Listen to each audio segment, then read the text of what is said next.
बैठे अपने श्री चरणों की छाया प्रदान कीजिए। आपका यश तीनों लोकों में फैला हुआ है। श्रील प्रभुपाद की जय।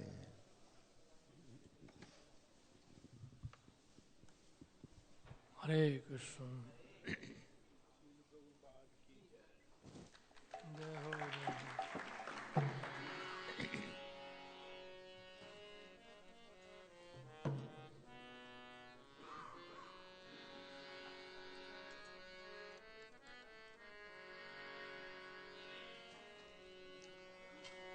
जय राधा माधवा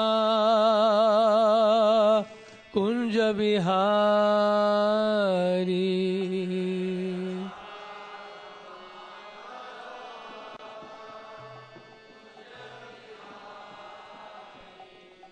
जय राधा माधवा कुंज बिहारी।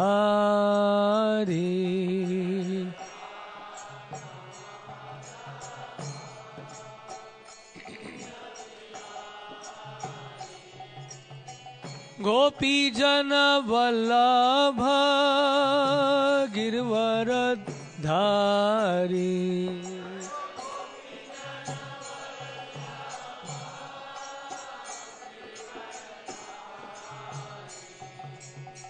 यशोदानंदन ब्रज जन रंजना।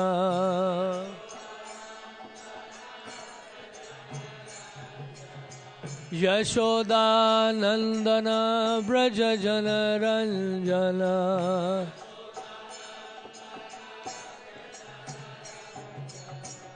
यमुना तीरा वनचारी।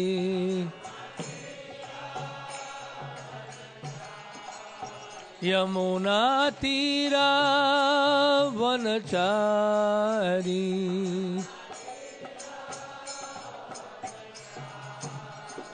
जय राधा माधवा कुंज बिहारी।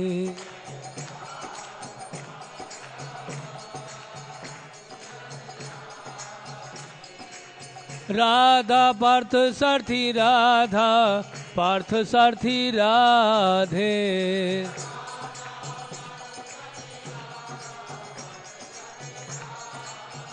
जय सीता राम लक्ष्मण हनुमान।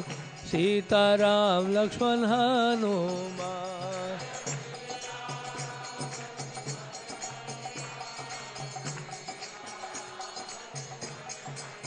जय गौरानिताय गौरानिताय गौरानिताय जय गौरानिताय।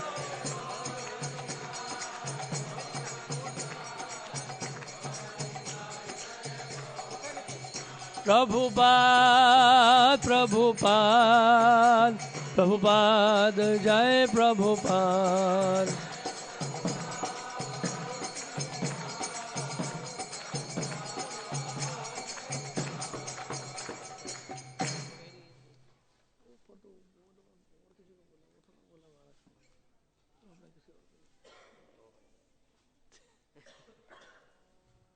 जय ओम विश्वपाद परमहंस परिव्राजकाचार्य अष्टोत्तर श्री श्रीमद् डिवाइन ग्रेस अभय चरणारविंद भक्ति वेदांत स्वामी श्रील प्रभुपाद की जय। अनंत कोटि वैश्व वृंद की जय। नामाचार्य श्री हरदास ठाकुर की जय। प्रेम से गौर श्री कृष्ण चैतन्य प्रभु नित्यानंद श्री अद्वैत गदाधर शिवासादि गौर भक्त वृंद की जय। श्री श्री राधा कृष्ण गोप गोपीनाथ श्याम कुंड राधा कुंड गिरी गोवर्धन की जय। गंगा माई की जय। यमुना माई की जय। वृंद देवी तुलसी महारानी की जय। हरिनाम संकीर्तन की जय। Srila Prabhupada transcendental book distribution marathon की जय। समवेत भक्त वृंद की जय। All glories to the assembled devotees. Hare Krishna. All glories to the assembled devotees. Hare Krishna. All glories to Sri Guru and Gauranga.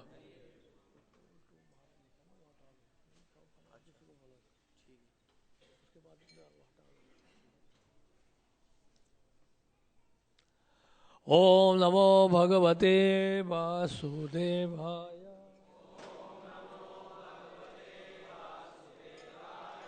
Om Namo Bhagavate Vasudevaya. ओम नमो भगवते वासुदेवाय।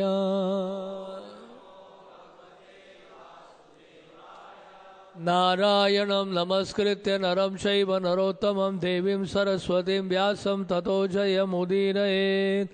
नष्टप्रायेषु अभद्रेषु नित्यं भागवत सेवया भगवती उत्तम श्लोके भक्तिर्भवति नैष्टिकी।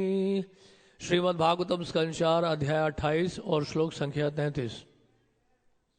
विभज्य तन्येभ्यः क्षमा राजऋषिः मलध्वजः आरिराधिषुः कृष्णं सह जगाम कुलाचलम्। विभज्य तन्येभ्यः क्षमा राजऋषिर्मलध्वजः आरिराधिषुः कृष्णं सजगामकुलाचलम्। विभज्य तन्येभ्यः क्षमा राजऋषिर्मलध्वजः आरिराधिषुः कृष्णं सजगामकुलाचलम्। विभज्य तन्येभ्यः क्षमा राजऋषिर्मलध्वजः आरिराधिषुः कृष्णं सजगामकुलाचलम्।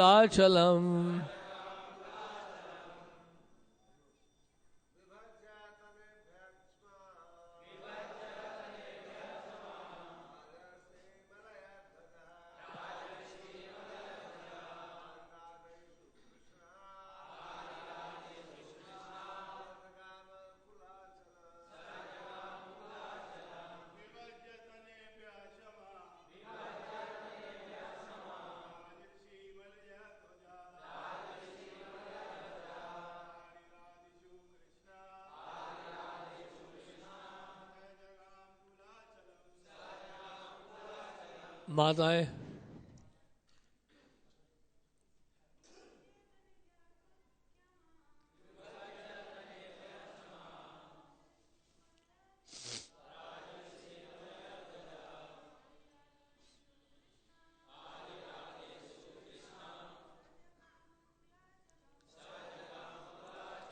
विभज्य बांटकर तन्येभ्यः अपने पुत्रों में क्षमा संपूर्ण पृथ्वी को राजऋषि ही परम साधु राजा मलयध्वज आरिराधीशु आराधना करने की इच्छा से कृष्णम भगवान कृष्ण की सह वह जगाम चला गया कुलाचल नामक स्थान में। अनुवाद और तात्पर्य श्रील प्रभुपाद के द्वारा। श्रील प्रभुपाद की जय। इसके पश्चात राजऋषि मलयध्वज ने अपना सारा राज्य अपने पुत्रों में बांट दिया। तब वे पूरे मनोयोग से भगवान कृष्ण की पूजा करने के लिए कुलाचल नामक एकांत स्थान में चले गए।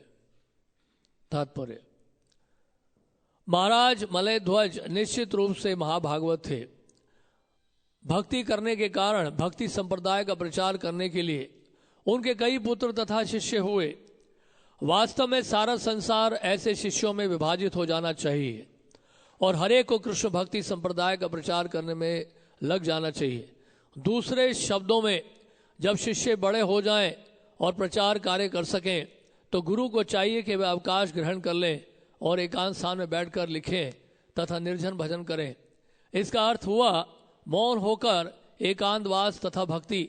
यह निर्जन भजन जो एकांत में परमेश्वर की आराधना है, नव दीक्षित के लिए संभव नहीं।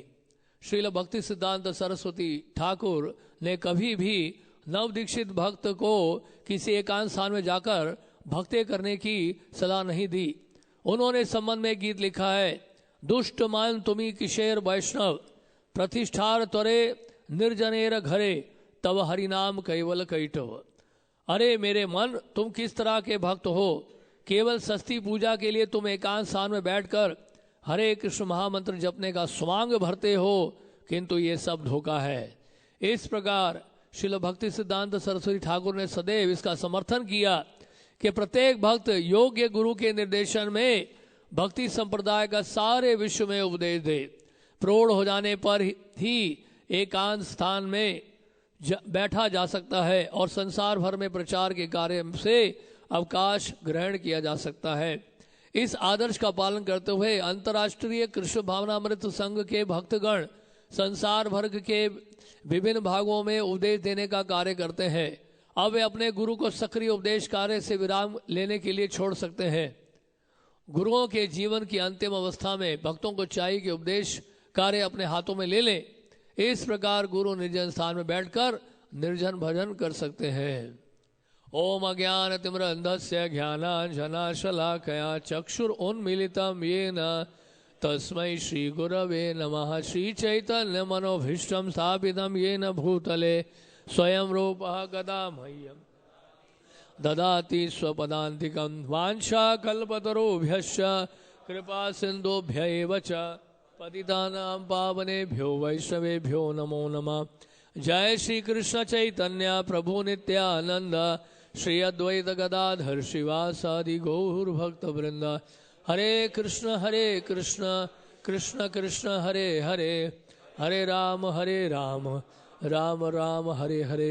इसके पश्चात राजऋषि मलय ध्वज ने अपना सारा राज्य अपने पुत्रों में बांट दिया। तब वे पूरे मनोयोग से भगवान कृष्ण की पूजा करने के लिए कुलाचल नामक एकांत स्थान में चले गए। तो यह महाराज मलय ध्वज के बारे में चर्चा हो रही है और श्रील प्रभुपाद बता रहे हैं कि वे महाभागवत थे और उन्होंने अपने सभी पुत्रों को कार्य सौंप दिया और के कई शिष्य भी हुए थे। और तो इस तरह से ये परंपरा आगे बढ़ती है। संप्रदाय को आगे बढ़ाने का तरीका ये है कि गुरु के जाने के उपरांत शिष्य जो है आगे की जिम्मेदारियां संभालते हैं। एवं परंपरा प्राप्तम इमम राजऋषियो विदु। और राजऋषियों ने भी इसको स्वीकार किया और समझा। तो राजऋषि भी इस परंपरा में आ जाते हैं जब इस दिव्य ज्ञान को स्वीकार करते हैं, परंपरा को स्वीकार करते हैं। तो श्रील प्रभुपाद जी चाहते हैं कि उनके शिष्य जो हैं इस परंपरा को आगे बढ़ाएं, इस संप्रदाय को आगे बढ़ाएं और संप्रदाय के मनोभाव को समझे, मनोभीष्ट को समझे। गुरु परंपरा का जो मनोभीष्ट है उसको समझते हुए जो है परंपरा को आगे बढ़ाए। तो जैसे कि नरोत्तम दास ठाकुर ने लिखा है श्री रूप गोस्वामी के लिए, श्री चैतन्य मनोभीष्टम स्थापितम येन भूतले स्वयं रूपः गदा मह्यम ददाति स्वपदान्तिकम। आपने क्या किया है, श्री चैतन्य महाप्रभु के मनोभीष्ट को पूरे पृथ्वी में स्थापित किया है। तो प्रभुपाद ने पृथ्वी में स्थापित कर दिया। तो ये है परंपरा। हाँ, श्री चैतन्य महाप्रभु का मनोभीष्ट क्या है, पूरे पृथ्वी में जो है संकीर्तन आंदोलन का प्रचार प्रसार हो। और श्रील प्रभुपाद जी ने संकीर्तन को स्थापित कर दिया पूरे विश्व भर में। इसलिए प्रभुपाद ने कहा कि वहां जो इस पृथ्वी में जहां जहां सृष्टि के प्रारंभ में ब्रह्मा जी ने मंदिर बनाए थे उन सभी स्थानों में मैं मंदिर बना रहा हूं। तो प्रभुपाद ने कहा ये उद्देश्य है मेरा, इस आंदोलन का उद्देश्य है इस संप्रदाय को आगे बढ़ाए। श्री चैतन्य महाप्रभु के इस परंपरा को आगे बढ़ाए श्रील प्रभुपाद जी ने पूरे पृथ्वी में। तो प्रचार के द्वारा, इस संकीर्तन के द्वारा हमारी परंपरा का संदेश पूरी पृथ्वी तक पहुंचा है श्रील प्रभुपाद जी की कृपा से। अब यहां पर देखिए, यहां पे लिख रहे श्रील प्रभुपाद के, ताकि गुरु जो है वो आचार्य जो है वो एकांत में जाके भजन कर सकें।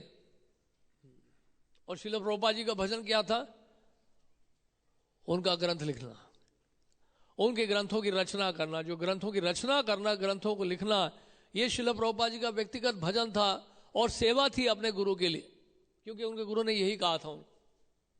जो प्रभुपाद जी को आदेश मिला था अपने गुरु से, क्या था, सबसे पहले एक तो आप पाश्चात्य जगत में प्रचार करें, अंग्रेजी भाषा में चैतन्य महाप्रभु के संदेश को पूरे पृथ्वी में लेकर जाएं। और साथ में क्या बोला श्रील प्रभुपाद जी को 1935 में राधा कुंड के तट में, जब भी आपको धन प्राप्त हो तो क्या करना, आप पुस्तकें छापना। बस यही दो उपदेश या दो आदेश श्रील प्रभुपाद जी को मिले थे और कोई आदेश नहीं। लेकिन श्रील प्रभुपाद जी ने इस आदेश को बहुत विस्तार से प्रस्तुत किया है और अंतर्राष्ट्रीय श्री कृष्ण भावनामृत की स्थापना की, इस संघ की स्थापना की उस आदेश का पालन करने के लिए। अपने गुरु महाराज की आज्ञा का पालन करने के लिए प्रभुपाद जी ने इतनी बड़ी संस्था बनाई है। कितना विशाल कार्य श्रील प्रभुपाद जी ने किया है। तो यानी कि श्रील प्रभुपाद जी एकांत में सार के भजन करना चाह रहे थे। वो चाहते थे उनको जो है मुक्त कर दें उनके शिष्य जिम्मेदारियों से, और उनकी जो महत्वपूर्ण जिम्मेदारी है, सबसे महत्वपूर्ण जिम्मेदारी है, उसको वो अच्छी तरह से निभा पाए। तो श्रील प्रभुपाद ने कहा भी मैं आपको बहुत सारे ग्रंथ देना चाहता हूँ, जैसे कि महाभारत, रामायण और जो गोस्वामियों के ग्रंथ हैं, हाँ, भक्ति और ठाकुर के ग्रंथ, चैतन्य शिक्षा अमृत, जय धर्म। प्रभुपाद ने कहा ये सब किताबें आपको देना चाहता हूँ, लेकिन अगर आप मुझे थोड़ा सा फ्री कर दोगे, क्योंकि प्रभुपाद जी को रात को बैठ के किताबें लिखनी पड़ती थी। इन ग्रंथों का अनुवाद श्रील प्रभुपाद जी को रात को करना पड़ता था और दिन के समय प्रभुपाद जी को संस्था चलानी पड़ती थी। तो देखा जाए प्रभुपाद जी सो ही नहीं रहे थे। 24 घंटे में से 2 या 3 घंटे का विश्राम, ये भी कोई सुना होता है? प्रभुपाद जी विश्राम बस लेटे हैं, बस वो और कुछ नहीं है। 2-3 घंटे के लिए अगर लेटे भी थे, लेटे ही थे, बस सोए नहीं प्रभुपाद जी कभी। तो इसलिए हमें इस बात का ध्यान रखना चाहिए कि प्रभुपाद जी ने जो किया है उसको बनाए रखना है हमें, तभी ये परंपरा आगे बढ़ेगी। श्रील प्रभुपाद जी के जो आदेश है, उनके जो बताए हुए नियम हैं, और उनके लिए हमारे लिए जो आदेश दिया प्रभुपाद जी ने, वो अगर आदेश का पालन हम नहीं करेंगे तो क्या होगा? से काले न महता योग नष्ट परंत। भगवान कृष्ण क्या कह रहे हैं? ये परंपरा छिन्न भिन्न हो गई। छिन्न भिन्न क्यों हो गई? क्योंकि आचार्यों का, गुरु का जो आदेश है उसका पालन नहीं किया गया। इसलिए भगवत गीता में जो बताया गया है कि ज्ञान का अर्थ, एक ज्ञान का अर्थ क्या है? आचार्य उपासनम। आचार्य उपासनम का मतलब है आचार्य के निकट रहना। उप आसनम यानी कि उनके आसन के निकट रहना, यानी कि उनकी आज्ञा का पालन करना, उनके आदेश का पालन करना। तो श्रील प्रभुपाद जी ने कभी नहीं कहा कि जब तक मैं हूं तभी तक आप ग्रंथों का वितरण करना, या केवल एक विशेष परिस्थिति के लिए ही ग्रंथों का वितरण करवाया जा रहा है, और जब इस संस्था का अच्छा स्थापना हो जाएगी अच्छी तरीके से, तब आपको इतने ग्रंथों के वितरण करने की आवश्यकता नहीं पड़ेगी। प्रभुपाद जी ने ऐसा कहीं भी नहीं लिखा है, ना कहीं किसी को इस तरह का इंस्ट्रक्शन दिया। प्रभुपाद ने क्या बोला? अगर ये ग्रंथों का वितरण बढ़ता रहेगा तो I will live for centuries, मैं शताब्दियों तक जीवित रहूंगा, ये श्रील प्रभुपाद ने कहा है। तो इसलिए अपना जो है अर्थ निकाल के उसमें अर्थवाद, जैसे नाम अपराध एक नाम अपराध है, चौथा नाम अपराध क्या है? अर्थवाद का आरोप।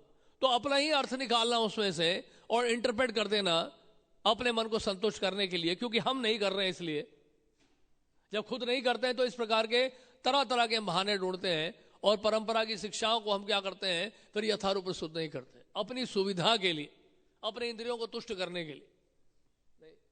लेकिन भगवान गीता में क्या कह रहे हैं? यज्ञ, दान और तपस्या कभी नहीं त्यागना चाहिए, ये महात्माओं को भी पवित्र करता है। तो अगर हम महात्मा बन भी चुके हैं तब भी हमें नहीं छोड़ना है ये यज्ञ, दान और तपस्या, और नहीं बने तो करना है। तो दोनों ही परिस्थिति में करना ही पड़ेगा। यज्ञ, दान और तपस्या, इसको कभी त्याग नहीं सकते हैं। तो श्रील प्रभुपाद जी ने संस्था जो है बहुत कठिनाई से कष्ट उठा के बनाया इस संस्था को, और इस उद्देश्य से बनाया कि, और प्रभुपाद जी ने जो 7 उद्देश्य दिए थे 1966 में इस्कॉन का पंजीकरण करते हुए, इनकॉर्पोरेशन करते हुए, उसमें 7 उद्देश्यों में से जो 7वां उद्देश्य है, प्रभुपाद ने कहा क्या है, और जो अन्य उद्देश्य है 6 उद्देश्य हैं, उसको प्राप्त करने के लिए, उसको हासिल करने के लिए हमें क्या करना पड़ेगा? ग्रंथों का प्रकाशन करना होगा, पत्रिकाओं का प्रकाशन करना होगा, और उसका वितरण करना होगा। तभी बाकी सारे उद्देश्य आपके प्राप्त होंगे, हासिल होंगे, नहीं तो नहीं होंगे। तो ये जो बुक्स हैं हमारी, जो प्रभुपाद जी की बुक्स हैं, एक सॉलिड फाउंडेशन क्रिएट कर रही है हमारी संस्था में। प्रभुपाद जी की बुक्स, एक बार एक कॉन्फ्रेंस में एक ऐसी सम्मेलन हुआ था, और उसमें प्रभुपाद जी के कुछ शिष्य गए हुए थे, और वहां पे बहुत सारी किताबें रखी हुई थी। लेकिन क्या हुआ कि प्रभुपाद जी की जो गीता है वो सबसे नीचे रखी हुई थी, उन किताबों के सबसे नीचे रखी हुई थी। तो शिष्यों ने आके बताया प्रभुपाद के, प्रभुपाद आपकी जो गीता उन्होंने सबसे नीचे रख दी। प्रभुपाद ने कहा बहुत अच्छी बात है, ये तो कोई भी इमारत की जब तक नींव मजबूत ना हो तब तक वो इमारत टिकेगी नहीं। अगर भगवत गीता नीचे नहीं रखी होगी तो बाकी सारी किताबें गिर जाएंगी। तो अच्छा है कि नीचे रखा, तो इस तरह से नींव जो है बड़ी मजबूत होगी। तो इसलिए प्रभुपाद ने कहा बुक्स आर द बेसिस, पुस्तक ही आधार है। और इसलिए आप सबसे इसलिए हम आशा करते हैं, हम क्या करते हैं, प्रभुपाद जी के आदेश को आगे पहुंचाते हैं आप तक, कि आप प्रभुपाद जी के आदेश का पालन करें। प्रभुपाद जो कह गए, हमारे गुरु महाराज जो कह रहे हैं, उसको क्या करना है आपने, उस शिक्षा को आगे बढ़ाना है, उस परंपरा को आगे बढ़ाना है। ये सब आपकी जिम्मेदारी है। आने वाले पीढ़ी आप सब हैं, इसमें आप में से कई लोग हैं बहुत अभी उम्र छोटी है उनकी, तो इस परंपरा को आगे कैसे बढ़ाएंगे, आप लोगों को बढ़ाना पड़ेगा। नहीं, अगर आप लोग परंपरा को आगे नहीं बढ़ाएंगे इसी मनोभाव में जो श्रील प्रभुपाद जी ने दिया है, जो मूड दिया है, तो ये परंपरा छिन्न हो जाएगी। नहीं तो बहुत सावधान रहना पड़ेगा। परंपरा को रिप्रेजेंट करते हुए, संप्रदाय को रिप्रेजेंट करने का मतलब है परंपरा की जो शिक्षाएं हैं, आचार्यों की जो शिक्षा है, उसको यथारूप प्रस्तुत करना, ये हम सबकी बहुत बड़ी जिम्मेदारी, बहुत बड़ी जिम्मेदारी। हमें अच्छा लगे ना लगे, तो कई तरह के बहाने हम लोग बनाते हैं, ग्रंथों के वितरण से क्या हो रहा है, कितने भक्त बन गए, तो ये सब क्या है, अपना रूप है, ये यथारूप नहीं है। अरे कोई भक्त बने ना बने, आप तो बन जाओ पहले भक्त, हम तो बन जाए पहले भक्त। अगर हम भक्त बन रहे हैं ग्रंथों के वितरण से, वो क्या पर्याप्त नहीं है? अब दुनिया की चिंता क्यों कर रहे हो? क्या बोला जेलर ने, सनातन गोस्वामी ने जेलर को क्या बोला जब कारागार में थे सनातन गोस्वामी रामकेली में? तो सनातन गोस्वामी जेलर को कन्विंस कर रहे थे कि वो किसी ना किसी तरह से उनको रिहा कर दे और वो रिश्वत ले ले 7,000 मुद्राएं सोने की। लेकिन जेलर मान नहीं रहा, तो सनातन गोस्वामी ने उनको प्रचार किया, प्रीच किया। तो सनातन गोस्वामी ने क्या कहा, जो कैदी को, किसी कैदी को या किसी बद्ध जीव को इस बद्ध अवस्था से रिहा कर देता है, मुक्त कर देता है, तो क्या करते हैं धर्म के नियमों के अनुसार, तो क्या होता है, भगवान भी उस जीव को बद्ध अवस्था से मुक्त कर देते हैं। किसको? जो प्रचार कर रहा है, जो दूसरे को रिहा करने का प्रयास कर रहा है, उस जीव को मुक्त कर देते हैं। यानी कि किसी को आप प्रचार करते हैं, किसी को ग्रंथ देते हैं, तो सबसे पहले मुक्त किसको कर रहे हैं? भगवान आपको मुक्त कर रहे हैं। सनातन गोस्वामी इसका प्रमाण दे रहे हैं। उससे बड़ा प्रमाण क्या होगा? सनातन गोस्वामी इसको प्रमाणित करते हैं कि अगर आप किसी को ग्रंथ देते हैं, आप किसी को प्रचार करते हैं, तो भगवान क्या करेंगे? सबसे पहले आपको मुक्त करेंगे। यह है सबसे बड़ा लाभ। तो जैसे भक्त जो है बाहर निकलता है ग्रंथों को लेकर, भगवान कृष्ण की नजर आपके ऊपर पड़ती है। जैसे मधुसूदन प्रभु से बता रहे थे, आपने कई भक्तों ने नहीं सुना होगा, हैदराबाद में क्या हुआ, वो जब ग्रंथों का वितरण कर रहे थे तो एक गाड़ी आके रुकी और व्यक्ति जो है मधुसूदन को देखकर एकदम से चकाचौंध हो गया और चौकन्ना सा हो गया देख के। उसकी आंखें टिकी रही मधुसूदन प्रभु के ऊपर, ऐसा लग रहा था जैसे कि कोई भंवरा जो है कमल को देख रहा है, वो देखते रह गया। नाम भी मधुसुंदर है उनका, तो बहुत मधु होगा उनमें, तभी तो देख रहा था, भंवरे की तरह देख रहा था, ताकि अधिक से अधिक मधु निकाल सकूं मधुसुंदर प्रभु से। तो मधुसुंदर प्रभु के ऊपर आंखें टिकी हुई थी और उस व्यक्ति ने कहा कि कल रात को, अब क्या हुआ क्या हुआ? मधुसुंदर प्रभु ने पूछा क्या हुआ आपको, इस तरह से क्यों देख रहे हैं आप, मुझे घूर के क्यों देख रहे हैं? बोलते मैं तो हैरान हूं, कल रात को भगवान कृष्ण मेरे सपने में आए और उन्होंने कहा कि यहाँ पे हैदराबाद में बहुत सारे महात्मा कल आएंगे, वो ग्रंथों का वितरण कर रहे होंगे, तुम उससे जरूर ये ग्रंथ खरीद लेना, गीता खरीद लेना, ठीक है? और मैं देख रहा हूं एक महात्मा नहीं है तो बहुत सारे महात्मा ग्रंथों का वितरण कर रहे हैं। तो ये कोई मतलब कोई कल्पना नहीं है, कोई इमेजिनेशन नहीं है, कोई स्पेकुलेशन नहीं है, ये चमत्कार होता है। कहने का मतलब ये है, जब आप ग्रंथों के वितरण के लिए सिंसियरली ट्राई करते हैं, हार्ट से ट्राई करते हैं, तो फिर पूरी परंपरा आपके साथ होती है। शुद्धिकरण हमारा होना शुद्ध हो जाता है, जब होना शुरू हो जाता है। इसलिए हमें चिंता नहीं करनी चाहिए कि कौन खरीद रहा है कौन नहीं खरीद रहा है, हमें अपनी जिम्मेदारियों को निभाना है। एक सबसे बढ़िया तरीका यह है ग्रंथों का वितरण का, जैसे आज आपको निकलना है, आप सब ने प्लेज तो किया ही होगा अपने अपने क्षेत्र में, नहीं आपके लीडर्स ने प्लेज कराया होगा कि आप कितना करेंगे, लेकिन एक प्लेज और ऐड कर लीजिए आप। जैसे आज अभी 8:30 बजे हैं और प्रवचन के बाद फिर प्रसाद लेके आप सब जाएंगे बाहर, आप एक प्लेज आज कर लो कि रात को सोने से पहले कितने लोगों को मैं मिलूंगा और उनको गीता के बारे में बोलूंगा। मान लीजिए धर्मनारायण प्रभु ने विचार कर लिया आज मैं 20 लोगों को मिलूंगा, तो जब तक ये 20 लोगों को नहीं मिल लेते ये मंदिर वापस नहीं आएंगे। नहीं, इस तरह का आप लीजिए, वो लीजिए, ये देखिए बहुत बड़ा चमत्कार है। 20 लोगों में से मान लीजिए 5 लोगों ने नहीं लिया, 2 लोगों ने नहीं लिया, एक व्यक्ति में नहीं लिया, तो इसका मतलब और 5 ऐड करना पड़ेगा, तो और 5 लोगों से मिला जाए, यानी कि 25 लोगों से मिला जाए अगले दिन। संख्या बढ़ा दीजिए आप। हर दिन अपनी संख्या बढ़ा दीजिए, लोगों से मिलने की संख्या बढ़ा दीजिए, और ऐसा दिन मेरी आए कि आप सेंचुरी मार दीजिए कि एक दिन में 100 लोगों से मिलने, आप 100 लोगों से मिलने का टारगेट। अरे एक व्यक्ति तो आपसे गीता ले लेगा कम से कम, आप देखिए, करके देखिए आप। ये इसमें कोई प्रॉब्लम नहीं है, इसमें मिलने में कोई प्रॉब्लम नहीं है, हर कोई मिल सकता है किसी को। और बड़ी बात तो यह है कि इस देश में, हमारे भारतवर्ष में जनसंख्या की कोई कमी नहीं है। नहीं, कई बार बोलते हैं प्रभु जी वो लेंगे नहीं, और वो कह देते हैं हमारे पास है, हमारे रिश्तेदारों के पास है, मित्रों के पास, सबके पास है, यानी कि हम लेंगे ही नहीं, कहने का मतलब ये है। तो फिर कोई समस्या नहीं है कि जनसंख्या की कमी नहीं है। विदेशों में आप जाएंगे तो दूर दूर तक आपको केवल जमीन ही नजर आती है, या नदी नजर आती है, या समुद्र नजर आता है, लेकिन इंसान नजर नहीं आता है। नहीं, लोग मिल गए आपको, उसके बाद अगले 10 किलोमीटर के लिए कोई मिलेगा नहीं आप। लेकिन भारत में जो है सबसे बड़ा जो है लाभ ये है कि हर 10 कदम में आपको 100 लोग मिल जाते हैं। दिल्ली की आबादी हो गई 2,90,00,000, जनसंख्या की कोई कमी नहीं है। चैतन्य महाप्रभु की बड़ी कृपा है भारत भूमि के ऊपर।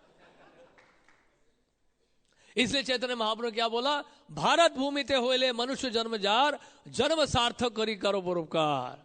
भारत भूमि में जिसने जन्म लिया उसको क्या करना चाहिए, अपने जन्म को सार्थक बनाते हुए परोपकार के कार्य में लगना चाहिए। और ये श्रील प्रभुपाद जी के तात्पर्य में लिख रहे हैं।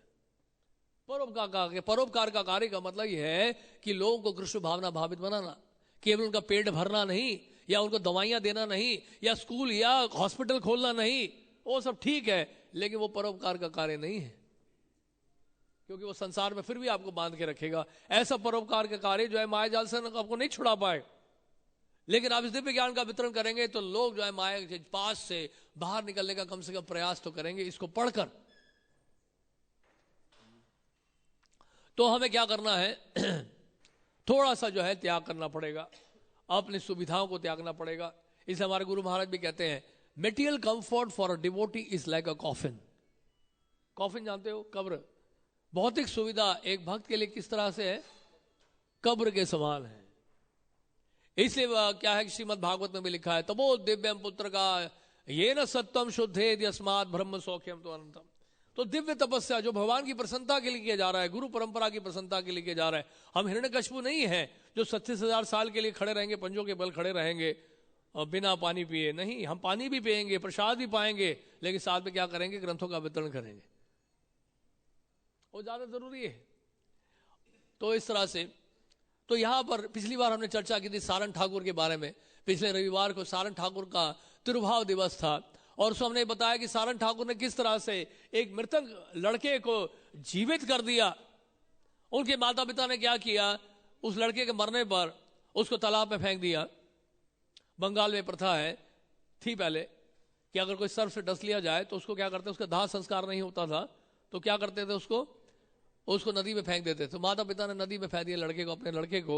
और नदी में फेंकने के बाद फिर जैसे कि महाप्रभु ने आज्ञा दी थी सारन ठाकुर को, तो सारन ठाकुर ने फैसला किया था कि कल सुबह जिस किसी को मैं देखूंगा, पहले व्यक्ति को, उसको मैं दीक्षा दे दूंगा। तो किसको देखा, उस मृतक शरीर को देखा गंगा जी में। वो स्नान करने के लिए गए थे और उसके पास गए, उस लड़के के पास गए तो कान में जो है महामंत्र फूका, हरे कृष्ण कृष्ण कृष्ण हरे हरे, हरे राम राम राम हरे हरे। और जानते क्या हुआ, वो लड़का जीवित हो गया। नहीं, उसके माता पिता वापस आ गए, चलो चलो चलो घर चलो। है तो उन्होंने कहा कौन से माता पिता, मैं तो शरीर छोड़ चुका हूं, ये तो नया जीवन मिला है गुरुदेव की कृपा से। जब मैं शरीर छोड़ चुका था तब तक आपने फेंक दिया मुझे, है अब शरीर में वापस आ गए तो चलो चलो, कि कहां चलो, कहीं नहीं चलो, यहीं रहेंगे हम अपने गुरुदेव के साथ। राइट। तो इस प्रकार फिर सारंग ठाकुर, तो कहने का मतलब आप सोचेंगे कि 500 साल पहले की घटना है ये, आज ऐसी घटना नहीं होती होगी, आज भी ऐसी घटना होती है। जैसे हमने बताया था, जर्मन डिसाइबल श्रील प्रभुपाद जी के पृथु प्रभु, वो बता रहे थे कि उन्होंने प्रभुपाद को एक बार बताया कि जर्मनी के पास एक जर्मन फिलोसोफर है जो बहुत बीमार है और उनको मैं आपकी गीता देना चाहता हूं। प्रभुपाद ने कहा ठीक है दे आओ। 600 किलोमीटर दूर जर्मनी से गए और वहां जाकर उस व्यक्ति से मिलने के लिए, उसकी वाइफ खड़ी थी नीचे ग्राउंड फ्लोर में। तो लेडी ने कहा कि आप क्या मिलके क्या करेंगे, पिछले 6 महीने से तो वो कोमा में है और आपसे ना बात कर सकते हैं ना आपको देख सकते हैं। उन्होंने कहा ठीक है, फिर भी मैं तो देख सकता हूं ना, तो मैं सिर्फ उनको देखना चाहता हूं। तो वो गए, फर्स्ट फ्लोर में गए, वो व्यक्ति लेटा हुआ था, कोमा में था पिछले 6 महीने से। देखिए सारंग ठाकुर की कृपा कैसे हो रही है। देखिए सारंग ठाकुर की परंपरा में है, श्रील प्रभुपाद जी के शिष्य भी। तो क्या हुआ, जिस तरह से सारंग ठाकुर ने कानों में हरि नाम सुनाया और लड़का जीवित हो गया। और जानते हैं क्या हुआ, जैसे ही पृथु प्रभु ने उस व्यक्ति के हाथ में भगवत गीता रखी तो जानते हैं क्या हुआ, उस व्यक्ति ने आंखें खोल ली। जो 6 महीने से कोमा में था, जैसे ही उसके व्यक्ति के हाथ में गीता रखी गई पृथु प्रभु के द्वारा, उस व्यक्ति ने आंखें खोल ली। ये चमत्कार है श्रील प्रभुपाद जी के ग्रंथों का। ये मत सोचिए ये पोटेंसी आज नहीं है, ये शक्ति आज नहीं है, ये शक्ति आज भी है, परंपरा के द्वारा प्राप्त हो रही है। कृष्ण शक्ति बिना तार नहीं प्रवर्तन, कली कालेर धर्म हरि नाम संकीर्तन। तो कली काल में हरि नाम संकीर्तन जो है ये युग धर्म है, और ये तभी आप इसका प्रचार प्रसार कर सकते हैं जब आपके पास शक्ति हो। तो ये शक्ति कहां से प्राप्त होती है? गुरु परंपरा के माध्यम से प्राप्त होती है। तो इस तरह देखिए किस तरह वो व्यक्ति जाग गया, और जागकर उसने क्या बोला जानते हैं? उसके हाथ में थमाया था भगवत गीता। वो व्यक्ति जागकर एकदम से बोला, I know this book, I know this book, this is Bhagavad Gita, this is Bhagavad Gita. उसकी आंखों में से आंसू आने लग गए, और कुछ ही समय के बाद जानते हैं उसे शरीर छोड़ा। और जानते हैं क्या हुआ है? क्योंकि अंतिम समय में भगवत गीता का स्पर्श किया, जो साक्षात भगवान श्री कृष्ण ही है ग्रंथ के रूप में। जानते क्या हुआ उसके साथ? उसके अनंत कोटि जन्म के पाप कट गए। और जानते क्यों? क्योंकि एक भक्त गया दूर एक गीता देने के लिए, सिर्फ उस व्यक्ति को उसके हाथ में गीता थमाने के लिए पृथ्वी पर वो गए, इतनी दूर गए, और उस जीव का भला हो गया। देखिए, तो यही सनातन गोस्वामी बोल रहे हैं, आप दूसरों को रिहा करने के लिए, दूसरे जीव को बद्ध अवस्था से रिहा करने के लिए आप प्रयास करते हैं, और उसको क्या करते हैं? हरिनाम सुनाते हैं, ग्रंथ देते हैं। तो क्या होता है उस समय? क्या होता है? चैतन्य महाप्रभु की कृपा आपको मिलती है। चैतन्य महाप्रभु की कृपा मिलने का मतलब क्या है जानते हैं आप? चैतन्य चरणामृत जो ग्रंथ लिखा था प्रबोधानंद सरस्वती ठाकुर ने, और प्रबोधानंद सरस्वती ठाकुर लिखते हैं, बहुत सुंदर बात लिखी है उन्होंने। ये चैतन्य चरणामृत का टेक्स्ट 88 है, जिसमें प्रबोधानंद सरस्वती ठाकुर जो कि प्रबुद्ध भट्ट थे पहले, गोपाल भट्ट गोस्वामी के चाचा थे शायद, वेंकट भट्ट गोस्वामी के भाई थे। तो प्रबुद्ध भट्ट बाद में प्रबोधानंद सरस्वती ठाकुर बने, और गौड़िया वैश्व त्रिदंडी।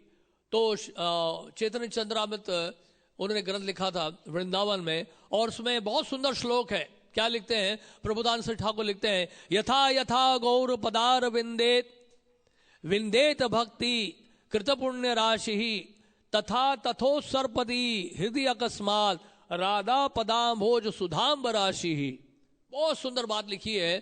प्रबोधानंद सरस्वती ठाकुर लिखते हैं, as much as devotional service is gradually realized at the lotus feet of Shri Chaitanya Mahaprabhu Shri Gaur, thus causing pious credits to accumulate, to that same degree one's heart suddenly overflows with an ocean of ambrosia produced from the lotus feet of Srimati Radhika. क्या बात बोली उन्होंने? उन्होंने कहा आप जितना अधिक जो है चैतन्य महाप्रभु की शरण में जाएंगे और चैतन्य महाप्रभु की सेवा करते हुए साक्षात्कार करेंगे, जानते हो क्या होगा उस समय? उसी समय क्या होगा? उसी समय क्या होगा? आपका हृदय जो है उसी डिग्री में, जितना आप शरणागत होंगे उतनी ही डिग्री में आपका हृदय जो है श्रीमती राधा रानी के चरणामृत से भर जाएगा। चरणामृत की धारा आपके हृदय में बहेगी, और आपका हृदय जो है कृष्ण भावना भावित हो जाएगा राधा रानी की कृपा जब मिलेगी। तो कहने का मतलब ये है तरीका ब्रज में प्रवेश करने का, ये है तरीका भगवान की लीलाओं में प्रवेश करने का, यानी कि चैतन्य महाप्रभु के संकीर्तन आंदोलन में भाग लेने का ये लाभ होता है। तो इसलिए हम बता रहे थे कि चैतन्य महाप्रभु की अपार कृपा है, और जिस तरह से सारंग ठाकुर ने उद्धार किया उस लड़के का, उसी तरह से पृथ्वी प्रभु ने भी उस व्यक्ति का उद्धार किया, उसको भगवत गीता देके और उसको मुक्त कर दिया, सभी पापों से मुक्त कर दिया। तो एक घटना आपको बताते हैं, जैसे किस तरह से देखिए भक्त लोग जो है प्रचार करते हैं। और कई बार ऐसा होता है कि कई बार हम बोलते हैं प्रभु जी हमने उसको दिया, उसने क्या कर दिया? किताब अपने अलमारी में ही रखी हुई है, पिछले 5 साल से धूल जमी हुई है, पढ़ा नहीं अभी तक। तो ऐसा भी होता है कई बार कि जिस किसी को आप देते हैं हो सकता है कि वो व्यक्ति ना पढ़े और उसके बाद और कोई व्यक्ति उस किताब को पढ़ ले। तो ऐसा ही क्या हुआ कि एक भक्त थे, वो ग्रंथ बांट रहे थे, और ग्रंथ कौन से बांट रहे थे? कृष्णा बुक। तो कृष्णा पुस्तक बांट रहे थे, तो एक व्यक्ति जो है उसे मना कर दिया साफ लेने से, वो गाड़ी पे बैठा हुआ था, और ये काफी पुश करता रहा, लीजिए लीजिए लीजिए करके। तो उस व्यक्ति कह रहा नहीं नहीं नहीं मुझे नहीं चाहिए। तो उसने कहा ठीक है आप कुछ तो करिए सेवा। तो उसने फिर 20 पाउंड दे दी, डोनेशन दे दिया। और ये भक्त ने कहा लेकिन फिर भी आप किताब तो लीजिए, मैं सिर्फ पैसे लेके क्या करूंगा। और जबरदस्ती किताब हाथ में पकड़ा दी, उस व्यक्ति के हाथ में पकड़ा दी किताब। और उस व्यक्ति ने कहा पता नहीं कहाँ पे फंस गया मैं, क्या थमा दी किताब ये। और वो फिर किताब लेके गया, जानते हैं मीट की दुकान में गया था वो। मीट की दुकान में वहां जो डस्टबिन था जिसमें सारा मांस डला हुआ था, टुकड़े मांस के टुकड़े गिरे हुए थे डस्टबिन के अंदर, उसके अंदर उसने कृष्णा बुक डाल दी कूड़ेदान में। उसको कूड़ा मानकर, कृष्णा बुक को कूड़ा मानकर क्या किया, डस्टबिन में डाल दिया। और उसके बाद फिर वो जो कसाई था जिसकी दुकान थी, हाँ, और शाम के वक्त जब सूर्यास्त के बाद, जब रात्रि के समय जब दुकान बंद करने लगा, वो 8 साढ़े 8 बजे जब दुकान बंद करने लगा, तो दुकान बंद करने पर उसने देखा डस्टबिन में किताब पड़ी हुई। और वो किताब उसने उठाई, उस कसाई ने उस किताब पढ़ना शुरू, उस किताब को पढ़ना शुरू किया। जानते क्या होगा, वो कसाई भक्त बन गया। लिया किसी ने और वहां पे डस्टबिन में डाला उस व्यक्ति ने, और उस कसाई ने उस किताब को उठाया और पढ़कर वो भक्त बन गया। ये कहां से कहां लिंक हो जाता देखिए। तो ये मत सोचिए कि किताब ऐसे ही है, ये जड़ वस्तु नहीं है, साक्षात श्री कृष्ण है ग्रंथ के रूप में। जैसे कि श्रीमद् भागवत में भी लिखा है, कृष्ण स्वधाम उपगते ज्ञान धर्मादि भी सह कलौ नष्ट दृशामेशा पुराणार्को बुधनोदित। नहीं तो क्या है, भगवान श्री कृष्ण का तिरुभान हुआ और भगवान अपने धाम में चले गए, ज्ञान धर्मादि भी सहा। लेकिन क्या है, फिर क्या आ गया, श्रीमद् भागवत महापुराण आ गया, जो साक्षात श्री कृष्ण है, भागवत पुराण के रूप में प्रकट हो गए इस पृथ्वी में कलयुग में। तो इसी तरह से क्या है, ये प्रभुपाद जी के ग्रंथ साक्षात श्री कृष्ण है और महाभागवत की इसमें कृपा मिल रही है। प्रभुपाद जी इस किताबों में वास कर रहे हैं, इन ग्रंथों में वास कर रहे हैं।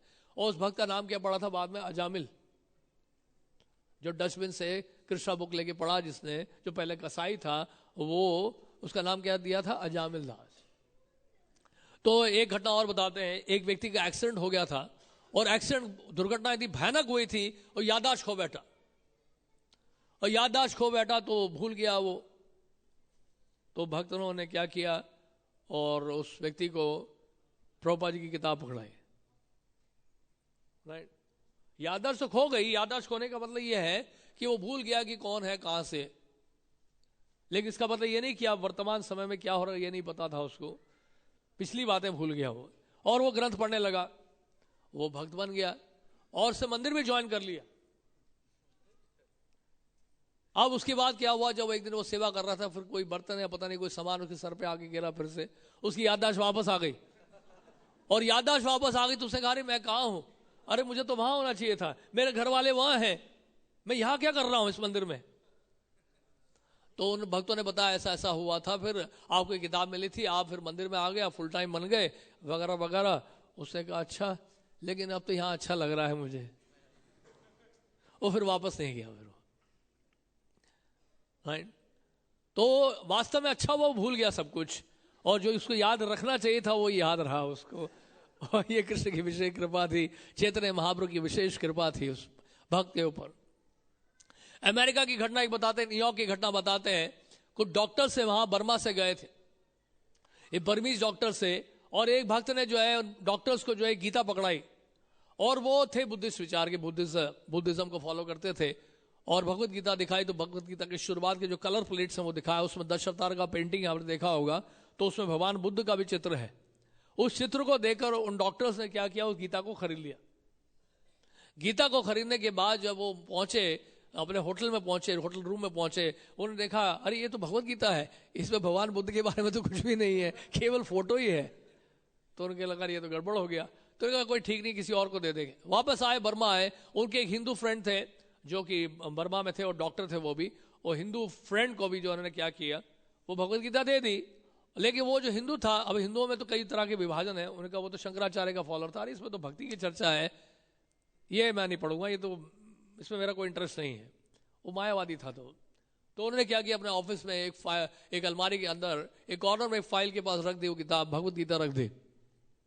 अब उनका लड़का जो है कॉलेज स्टूडेंट था और वो भी इंग्लिश भी सीख रहा था 7 साल, और वो ऑफिस आया, अपने फादर के ऑफिस में आया, तो उसने भगवत गीता देखी उसने कहा तो इसमें तो बड़ा इंग्लिश सिंपल लग रहा है और इसके माध्यम से मैं इंग्लिश सीख लूंगा, इस किताब के माध्यम से। तो इंग्लिश उसने पढ़ना शुरू किया, यानी कि भगवत गीता पढ़नी शुरू की। जब 6ठे अध्याय में पहुंचा तो वो भक्त बन गया।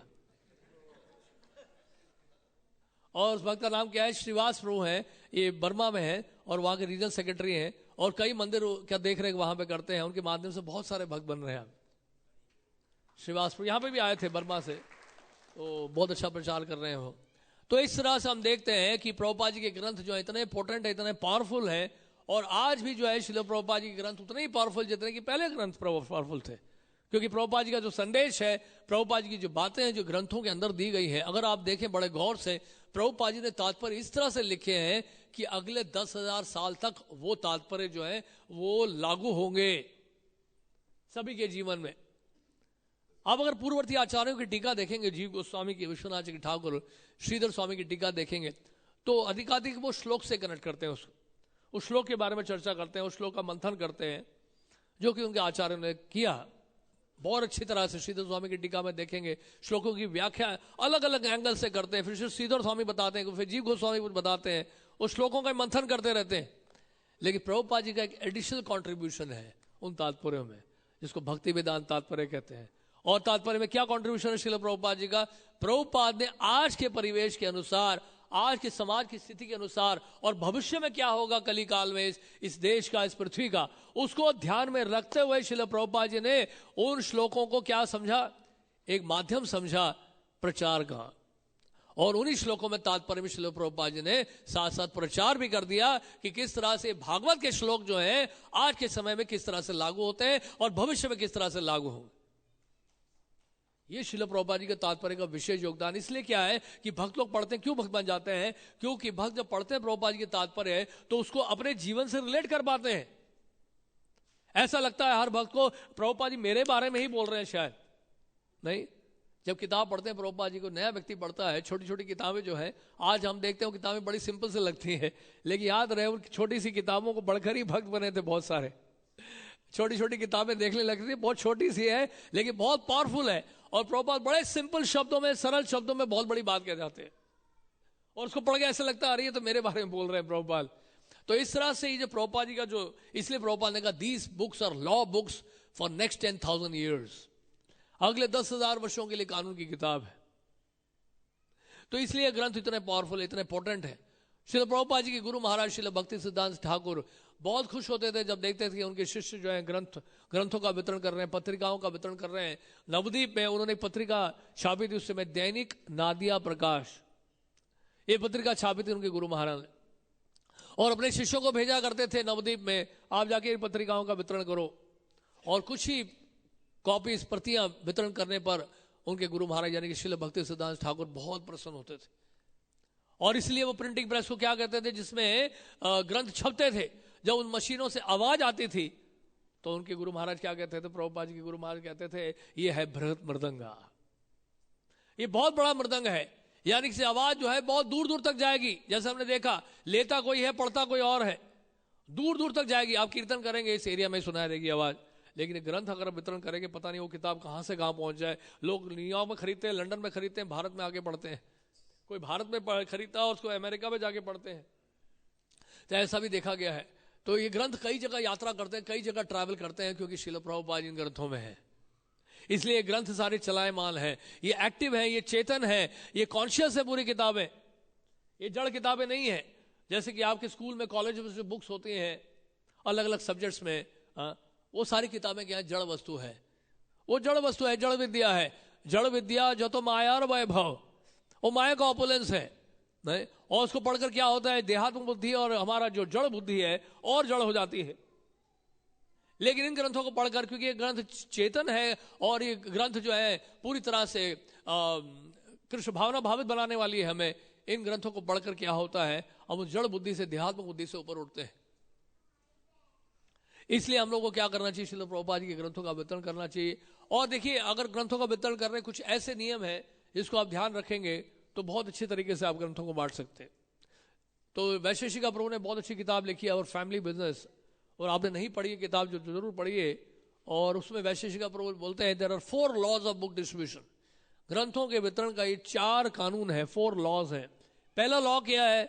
सबसे पहले आपके पास किताब होनी चाहिए।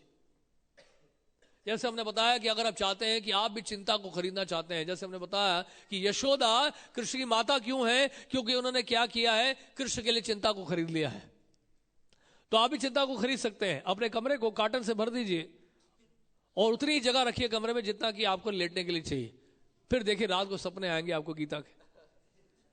चारों तरफ काटन ही काटन हो, चारों तरफ गीता ही गीता हो और बीच में आप लेटे हो, फिर देखिए कितना आनंद आता है। प्रभुपाद जी के ग्रंथों का, प्रभुपाद जी के ग्रंथ आपको बार बार याद दिलाएंगे, क्या मुझे यहाँ रखा हुआ, निकालो मुझे बाहर। नहीं तो आपको बार बार जो है प्रभुपाद जी स्मरण कराएंगे। और दूसरा, the more you show the more you sell. जितना आप ग्रंथों को दिखाएंगे उतना ग्रंथ आपके बिकेंगे। यानी कि जब किसी से मिलते हैं तो उसके हाथ में कम से कम ग्रंथ तो थमा दो आप। जैसे हमारे सुंदर माधव करते हैं, वो बैठे वहां पर कृष्ण गोपाल प्रभु, वो खुद को ही दिखा के बैठे, वो भी एक ऑल्टर के एक अंग है, भाग बन गए वहां पर। नहीं, वो प्राण प्रतिष्ठित हो गए वहां पर 1 महीने के लिए, हिलते ही नहीं है वहां से। और बस आशीर्वाद दे रहे हैं, शास्त्र दान कर रहे हैं, आशीर्वाद दे रहे हैं सबको। राधा पार्षद की कृपा बांटने के लिए वहीं पे टिके, वहीं जमे हुए हैं बिल्कुल पूरे महीने के लिए। नहीं तो इस तरह से कृपा बांटी जा सकती है। प्राण प्रतिष्ठित हो गए और ग्रंथों को बांटे जा रहे हैं।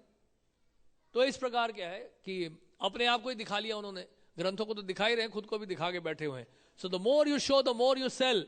एंड उसके बाद 4th लॉ क्या है? You must organize. इसलिए प्रभुपाद जी ने कहा कि आपके पास क्या होना चाहिए। किसी ने हिजुल भक्ति चारू महाराज से पूछा था कि इस संस्था को आगे चलाने के लिए क्या किस चीज की आवश्यकता है मेरे जाने के बाद।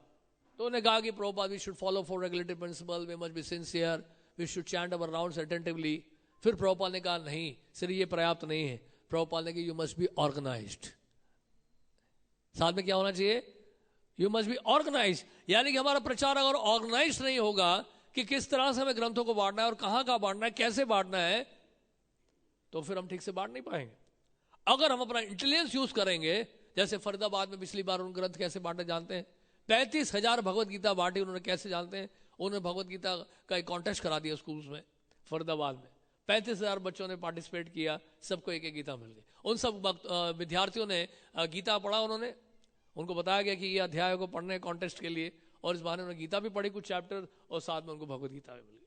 तो इसको कहते हैं लेजी इंटेलिजेंस। इसलिए क्या है कि हमें ऑर्गेनाइज होना पड़ेगा, इस तरह से प्लानिंग करनी होगी, जिसको कहते हैं स्ट्रैटेजिक प्लानिंग। अगर हम करेंगे प्रॉपरली, बुक डिस्ट्रीब्यूशन के लिए प्लान करेंगे, आप देखेंगे आप ऐसे ऐसे बड़े बड़े कार्य करेंगे तो आप हैरान हो जाएंगे, आपके माध्यम से हो रहा है सब कुछ। नहीं तो ये 4 बातों का ध्यान रखिएगा। पहले क्या है? Gate books. आपके पास किताबें होनी चाहिए। तो बांटोगे क्या? हमारे पास किताबें नहीं है, हम बुक डिस्ट्रीब्यूशन में जा रहे हैं। नहीं, और कुछ लोग क्या करते हैं, एक किताब लेके जाते हैं, वो भी गलत है। किताबें आपके पास बहुत सारी होनी चाहिए, इतनी सारी किताबें होनी चाहिए हाथ में, ताकि लोग देखें अरे बड़ी संस्था से इतनी सारी किताबें इनके पास। अगर एक किताब लेके जाओगे ऐसा लगेगा चोरी करके लाया है, या तो ऐसा लगेगा कि घर में झगड़ा हुआ था, हताश होके जो है भगवत गीता बेच रहा है। तो सोचेंगे या तो इनके घर में शोक सभा बनाई जा रही है, इस वजह से जाएगी करके गीता बांट रहे हैं सबको दुखी होकर।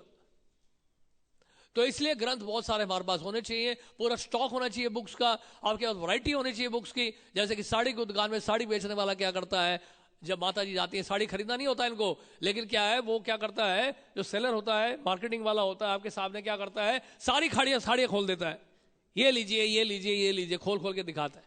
ऐसे नहीं, हाथ पे हाथ रख के बैठे हुए हैं, ले लो जी जिसको लेना है ना। तो ये थोड़ा डिस्ट्रीब्यूशन है कि आपने हाथ ही बांध लिया, आपने इतने कस के बांध लिए, बहुत ठंड लग रही है आपको कि किताबें नहीं पकड़ा जा रहा आपसे, ना खुद पकड़ रहे हैं ना दूसरे को थमा रहे हैं, तो क्यों खरीदेगा कोई? नहीं तो फिर इसलिए वो दिखाता है। सेल्समैन, एक्सपर्ट सेल्समैन क्या होता है, वो क्या करता है, बहुत सारी साड़ियां दिखाता है, बहुत सारा सामान दिखाता है, वैरायटी दिखाता है, तो कस्टमर को लगता है इतनी वैरायटी है, चलो इसमें से ये खरीद लो। आज देखिए मारुति जो है कितना सक्सेसफुल क्यों है, उसका रीजन जानते हैं आप? क्योंकि सबसे ज्यादा वैरायटी उनके पास है गाड़ियों की। 18 मॉडल हैं गाड़ियों के, अभी शायद 19 हो गया, एक और नया मॉडल आया है। 19 मॉडल्स हैं गाड़ियों के, किसी भी कंपनी के पास इतने मॉडल्स नहीं है। तो मारुति हर कस्टमर के लिए, हर कैटेगरी के लोगों के लिए गाड़ी है। एल्टो से लेकर उनके पास हाई क्लास गाड़ी है, लग्जरी गाड़ी उनके पास।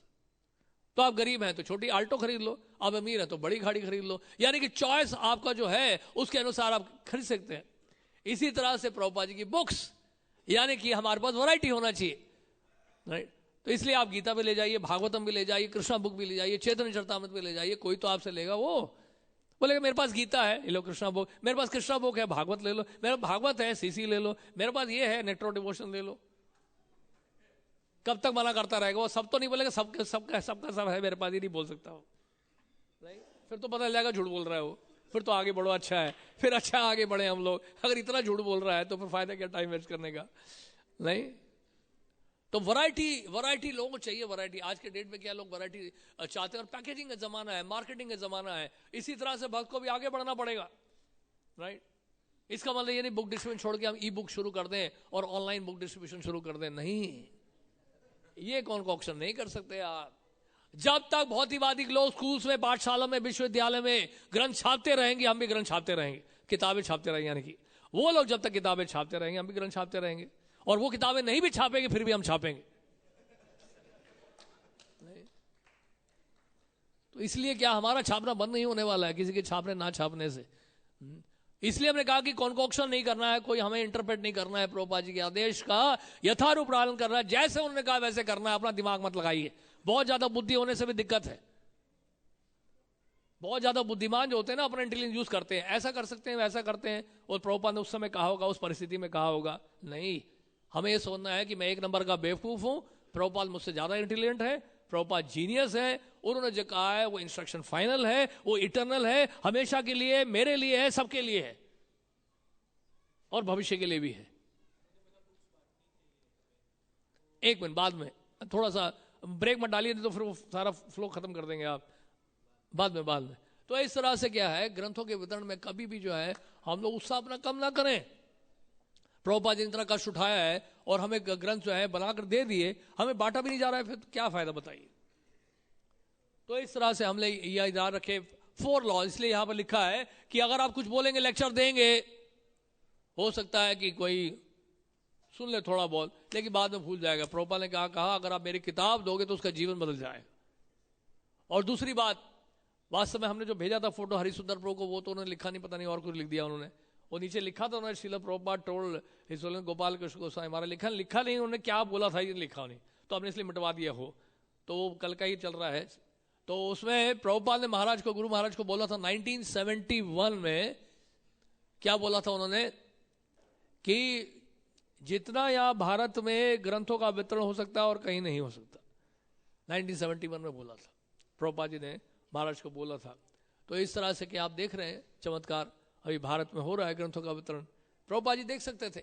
वास्तव में प्रभुपाद जब वेस्ट में गए थे तो अपने गुरु महाराज की आज्ञा से गए थे, लेकिन वो द्वारका जब पहुंचे थे, लॉस एंजलिस यानी कि न्यू द्वारका, तो रुक्मिणी द्वारकाधीश के सामने खड़े थे, और जानते हैं क्या हुआ, एक चमत्कार हुआ। रुक्मिणी द्वारकाधीश जो छोटे वाले हैं, वो प्रभुपाद जी से बात करने लगे कि प्रभुपाद की इच्छा थी कि भारत में भी प्रचार करो।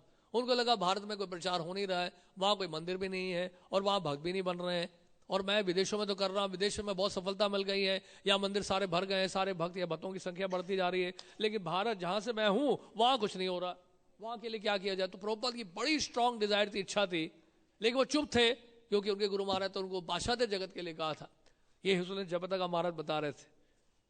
तो उन्होंने कहा, रुक्मिणी द्वारकाधीश ने कहा प्रभुपाद जी से कि आपको भारत में भी प्रचार करना चाहिए।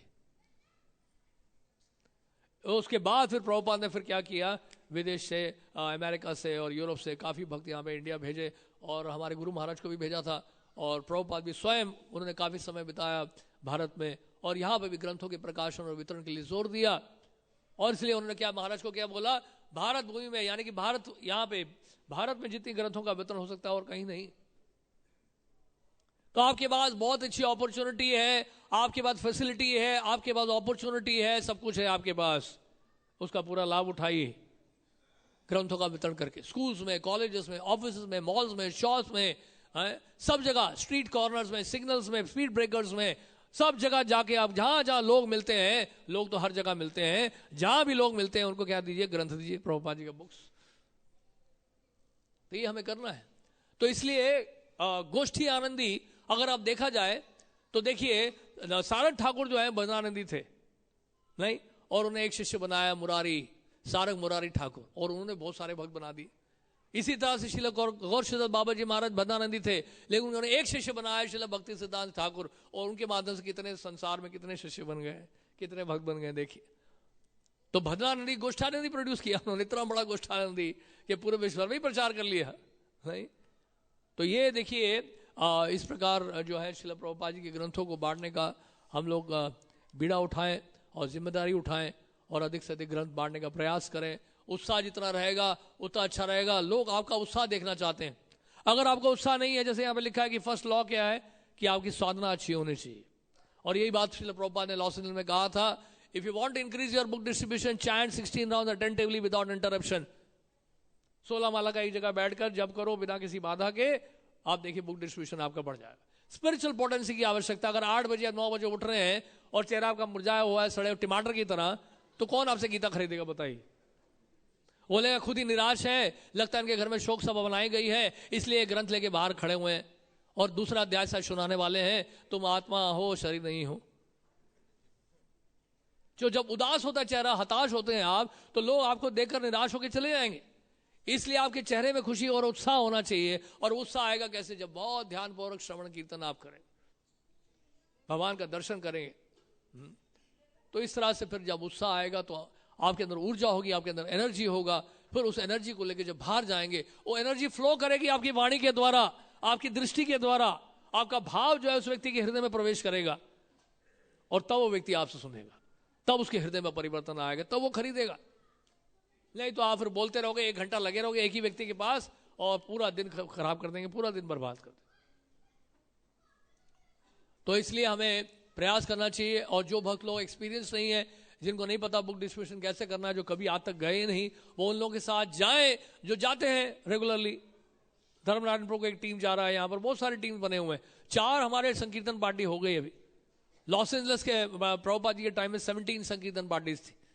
कितनी थी?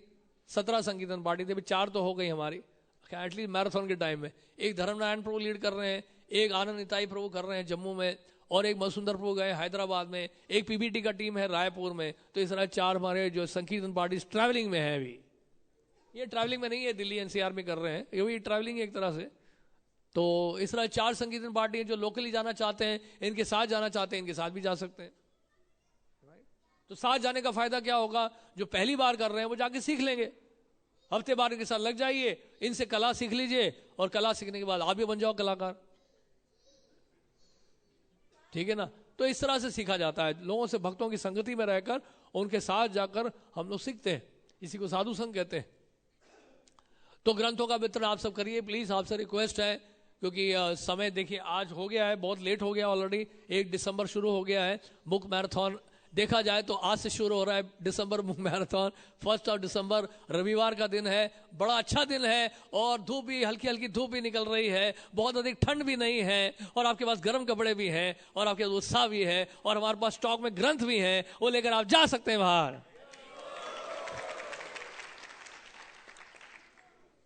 प्रभुपाद जी के टाइम में बुक मैराथन जब शुरू हुआ था तो वो 3 दिवसीय बुक मैराथन शुरू हुआ था, उसको क्रिसमस बुक मैराथन कहते थे।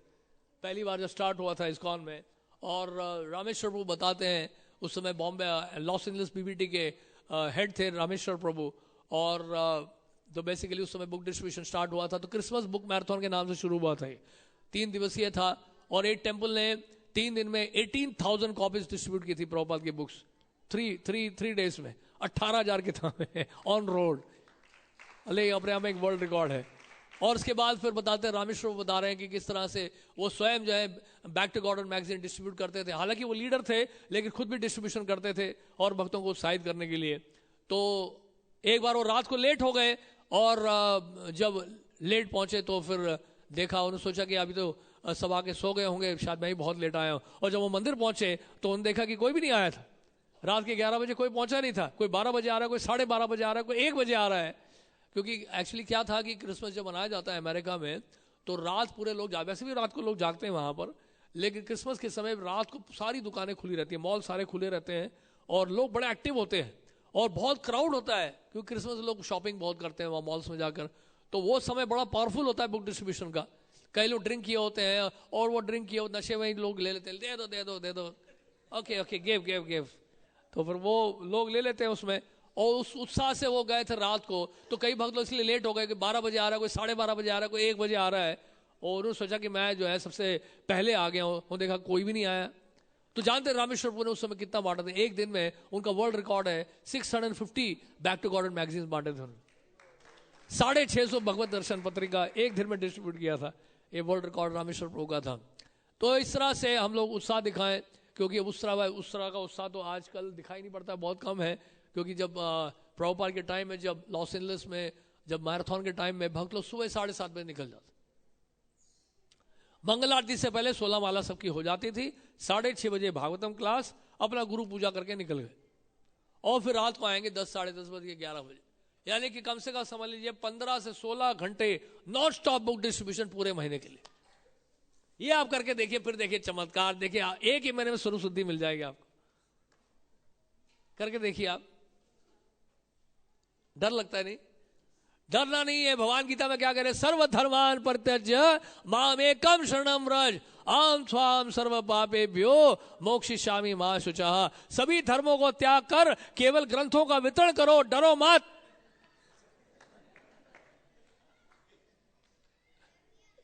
तो ये सब आपको करना है, और ग्रंथों का वितरण जितना अधिक आप करेंगे, प्रभुपाद बहुत खुश होंगे। प्रभुपाद आपको पर्सनली आशीर्वाद देंगे। प्रभुपाद जब जब ग्रंथों का वितरण बढ़ता था, प्रभुपाद जी आशीर्वाद देते थे, कहते कि मैं तो आशीर्वाद दे रहा हूं, लेकिन मेरे गुरु महाराज आपको लाखों गुना ज्यादा आशीर्वाद देंगे। यानी कि भक्ति सिद्धांत सरस्वती ठाकुर इतने खुश होंगे देखकर कि इतनी बड़ी तादाद में ग्रंथों का वितरण हो रहा है पूरे विश्व भर में, और खासकर आपके दिल्ली शहर में। तो आप तो हमारी सेना है, और सेना को हमेशा सतर्क रहना चाहिए अपने क्या कहते हैं अस्त्र और शस्त्र के साथ। और हमारा शस्त्र क्या है, हमारा अस्त्र क्या है? ये ग्रंथ है।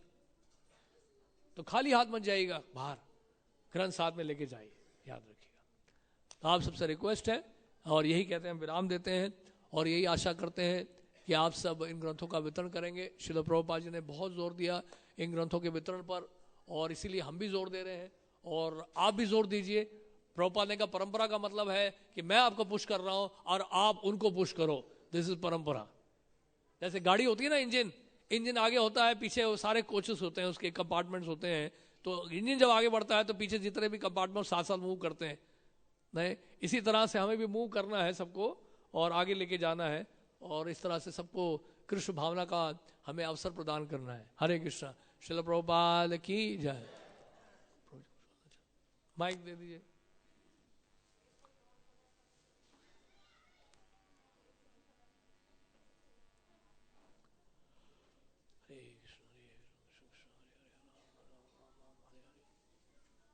हरे कृष्णा। धन्यवाद प्रभु जी। तो आज के श्लोक में बताया गया है कि राजर्षि मलयध्वज, जो राजर्षि मलयध्वज हैं, वो कृष्ण की आराधना करना चाहते हैं। तो कहाँ गए? कुलाचलम। कुल अचल, अचल का मतलब पर्वत।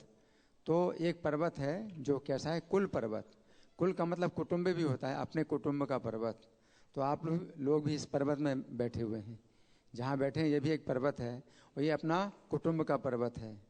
तो आप लोग यहाँ आए हैं, तो जो लोग कृष्ण की आराधना करना चाहते हैं वो राजर्षि हैं। तो राजर्षि लोग यहाँ पर आए हुए हैं, अपने कुटुंब के पर्वत में आए हुए हैं। और कृष्ण की आराधना क्या है? कृष्ण के संदेश को फैलाना। तो कृष्ण का संदेश आप जो है लीजिए पुस्तकों के रूप में, और कृष्ण का संदेश फैलाइए। ये कृष्ण की आराधना, सर्वश्रेष्ठ आराधना। हरे कृष्णा। और कोई किसी का प्रश्न है? हाँ जी।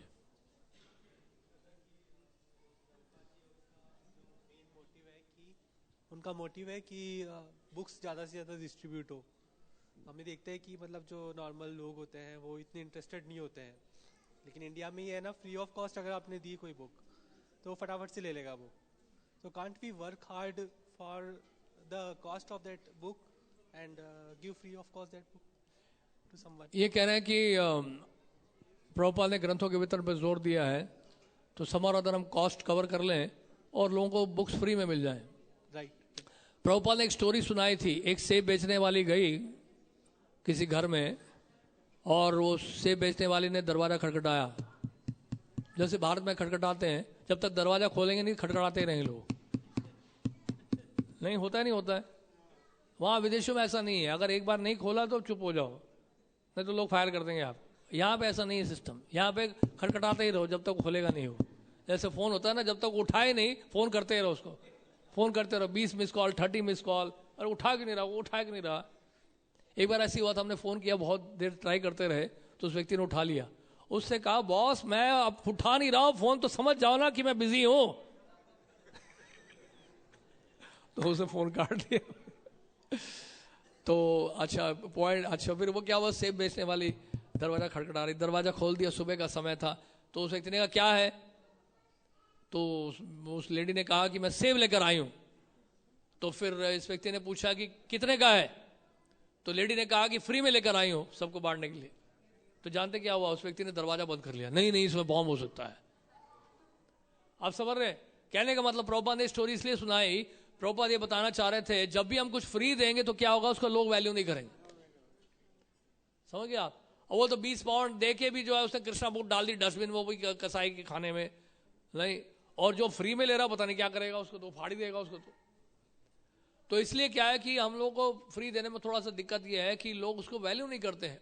जैसे कोई थोड़ा भी पैसा देगा, उसको खोल के देखा, यार पैसे दिए, मैं कम से कम पहला पेज तो खोल के देखूं है क्या इसमें, एक श्लोक तो पढ़ लूं, एक फोटो तो देख लूं, छुएगा तो सही, उसको पलटेगा तो सही, क्योंकि पैसे दिए। तो जहां पैसा देते हैं वहां मन भी लगता है, जहां नहीं पैसा देते हैं वहां मन नहीं लगता। नहीं, इसलिए क्या है कि पानी का भी पैसा देना पड़ता है। आजकल वहां पे साकेत में एक वहां पे कैफे खोला ऑक्सीजन का, जानते हैं आप, 300 रुपए 15 मिनट, अगर आपको ऑक्सीजन लेना है 300 रुपए 15 मिनट्स के लिए ऑक्सीजन सप्लाई, फ्रेश एयर, क्योंकि शहर में फ्रेश एयर की कमी है। तो ऑक्सीजन, हवा, पानी सब बिक रहा है, तो गीता कैसे हम फ्री में भेज दें? नहीं। और दूसरा आंसर कई बार हम ऐसे भी देते हैं, बोलते हैं आप देखिए, प्रभुपाल ने बोला, जैसे कि पहले भी सुना होगा आपने, बॉम्बे में एक व्यक्ति आया, उसने बोला स्वामी जी क्रिश्चियन तो बाइबल फ्री में देते हैं, आप बहुत महंगा दे रहे हो भगवत गीता। तो प्रभुपाल ने कहा कि गीता कहाँ बोली गई, तो उस व्यक्ति ने कहा कुरुक्षेत्र में। हम कहाँ बैठे हैं, बंबई में। प्रभुपाल ने कहा ट्रांसपोर्टेशन चार्जेस है कुरुक्षेत्र से बंबई तक लाने का। और बताइए। हरे कृष्णा प्रभु जी, एक मेरा जो क्वेश्चन है थोड़ा सा हटके है। एक व्यक्ति है जो कि बिजनेस करता था, बहुत बढ़िया, अभी भी कर रहा है। वो जब बिजनेस करता था, शादीशुदा है, बच्चे हैं, तो हर रविवार को इस्कॉन में आता था, हर महीने वृंदावन जाता था, ठाकुर जी की भक्ति के अंदर बहुत लीन था। जब भक्ति बढ़ी तो बिजनेस डाउन होने शुरू हो गया। बिजनेस डाउन होना शुरू हो गया। उसने कहा कि भक्ति तो नहीं छोड़ सकता, ऐसा करते बिजनेस को छोड़ते नौकरी कर लेते, नौकरी में टाइम तो मिलता है कम से कम, है जी। तो उसने बिजनेस छोड़ दिया और नौकरी करने लग गया। अब नौकरी कर रहा है और साथ साथ भक्ति भी कर रहा है। जब नौकरी करने लगा तो नौकरी में बॉस का प्रेशर, फिर भक्ति धीरे धीरे पीछे जाती रही, क्योंकि परिवार भी चलाना है, बच्चे भी देखने हैं, संसार भी देखना है। अब नौकरी कर रहा है, नौकरी में अब वो भक्ति से दूर हो चुका है। अब इस्कॉन भी आना छोड़ दिया उसने और वृंदावन भी जाना छोड़ दिया। अब समय ही नहीं मिलता, क्योंकि प्रेशर ही इतना है जॉब का, तो उसमें रह रहा है। अब ऐसा कौन सा साधन किया जाए दोबारा से, क्यों दोबारा से फिर भक्ति में आ जाए? क्योंकि अभी तक हम जो साधन देख रहे हैं वो सारे साधन जो भक्ति नहीं करता उसको भक्ति के पास लाने के देख रहे हैं।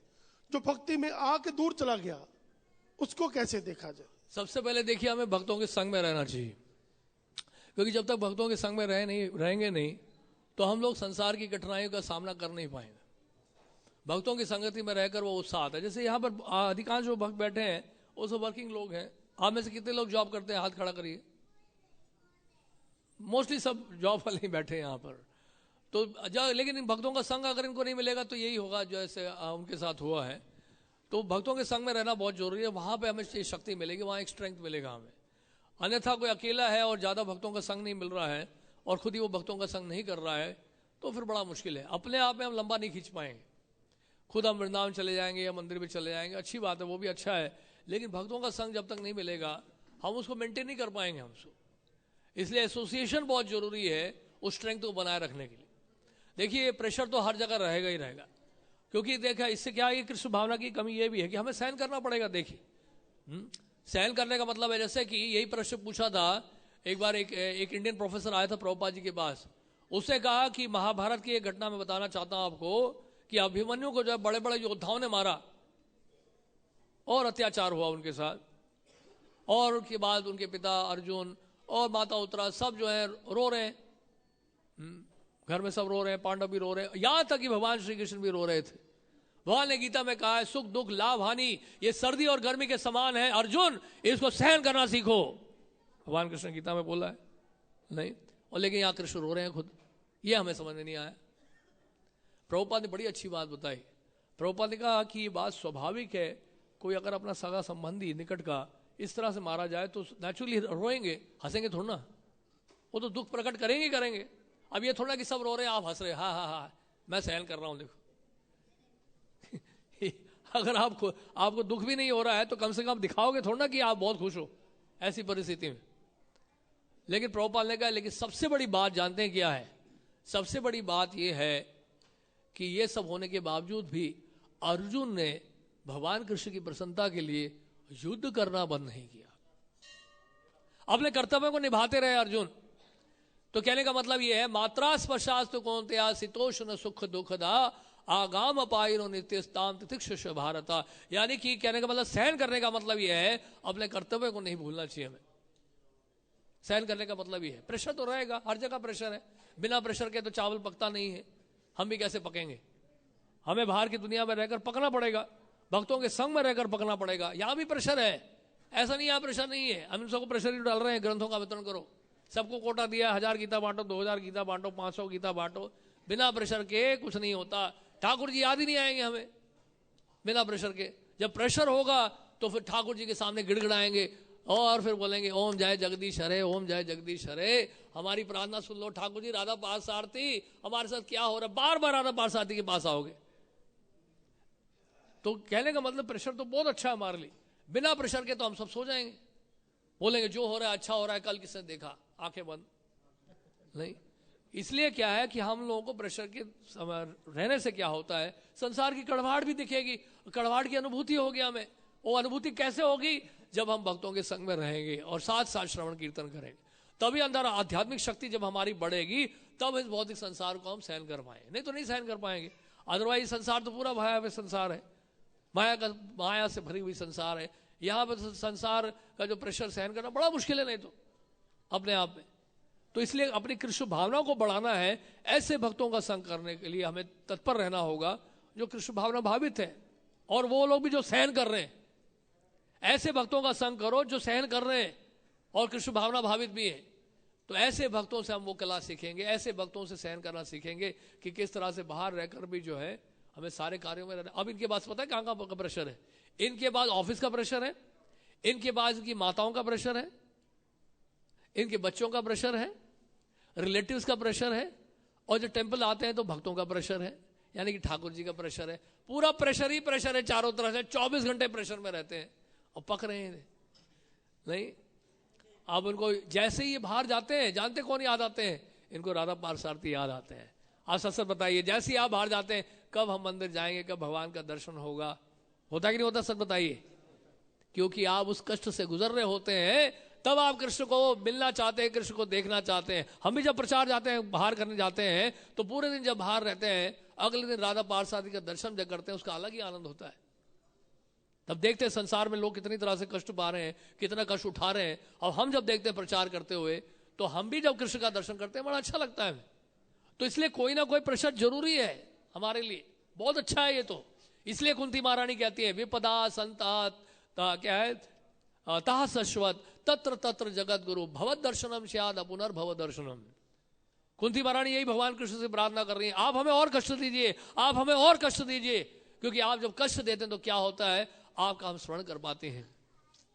और आपका स्मरण करने का मतलब है कि दोबारा इस भव सागर का दर्शन नहीं होगा, ये दोबारा संसार का दर्शन नहीं करेंगे। फिर आपका एक बार दर्शन हो गया तो कष्ट आना अच्छा है, कष्ट नहीं है, सब कुछ अच्छा है, सब कुछ सुखी है, नहीं बड़ा धन है मेरे पास, बहुत मजे में हूं मैं, कभी कभी मंदिर भी चला जाता हूं, उसमें कृष्ण को याद करना इतना आसान नहीं होता।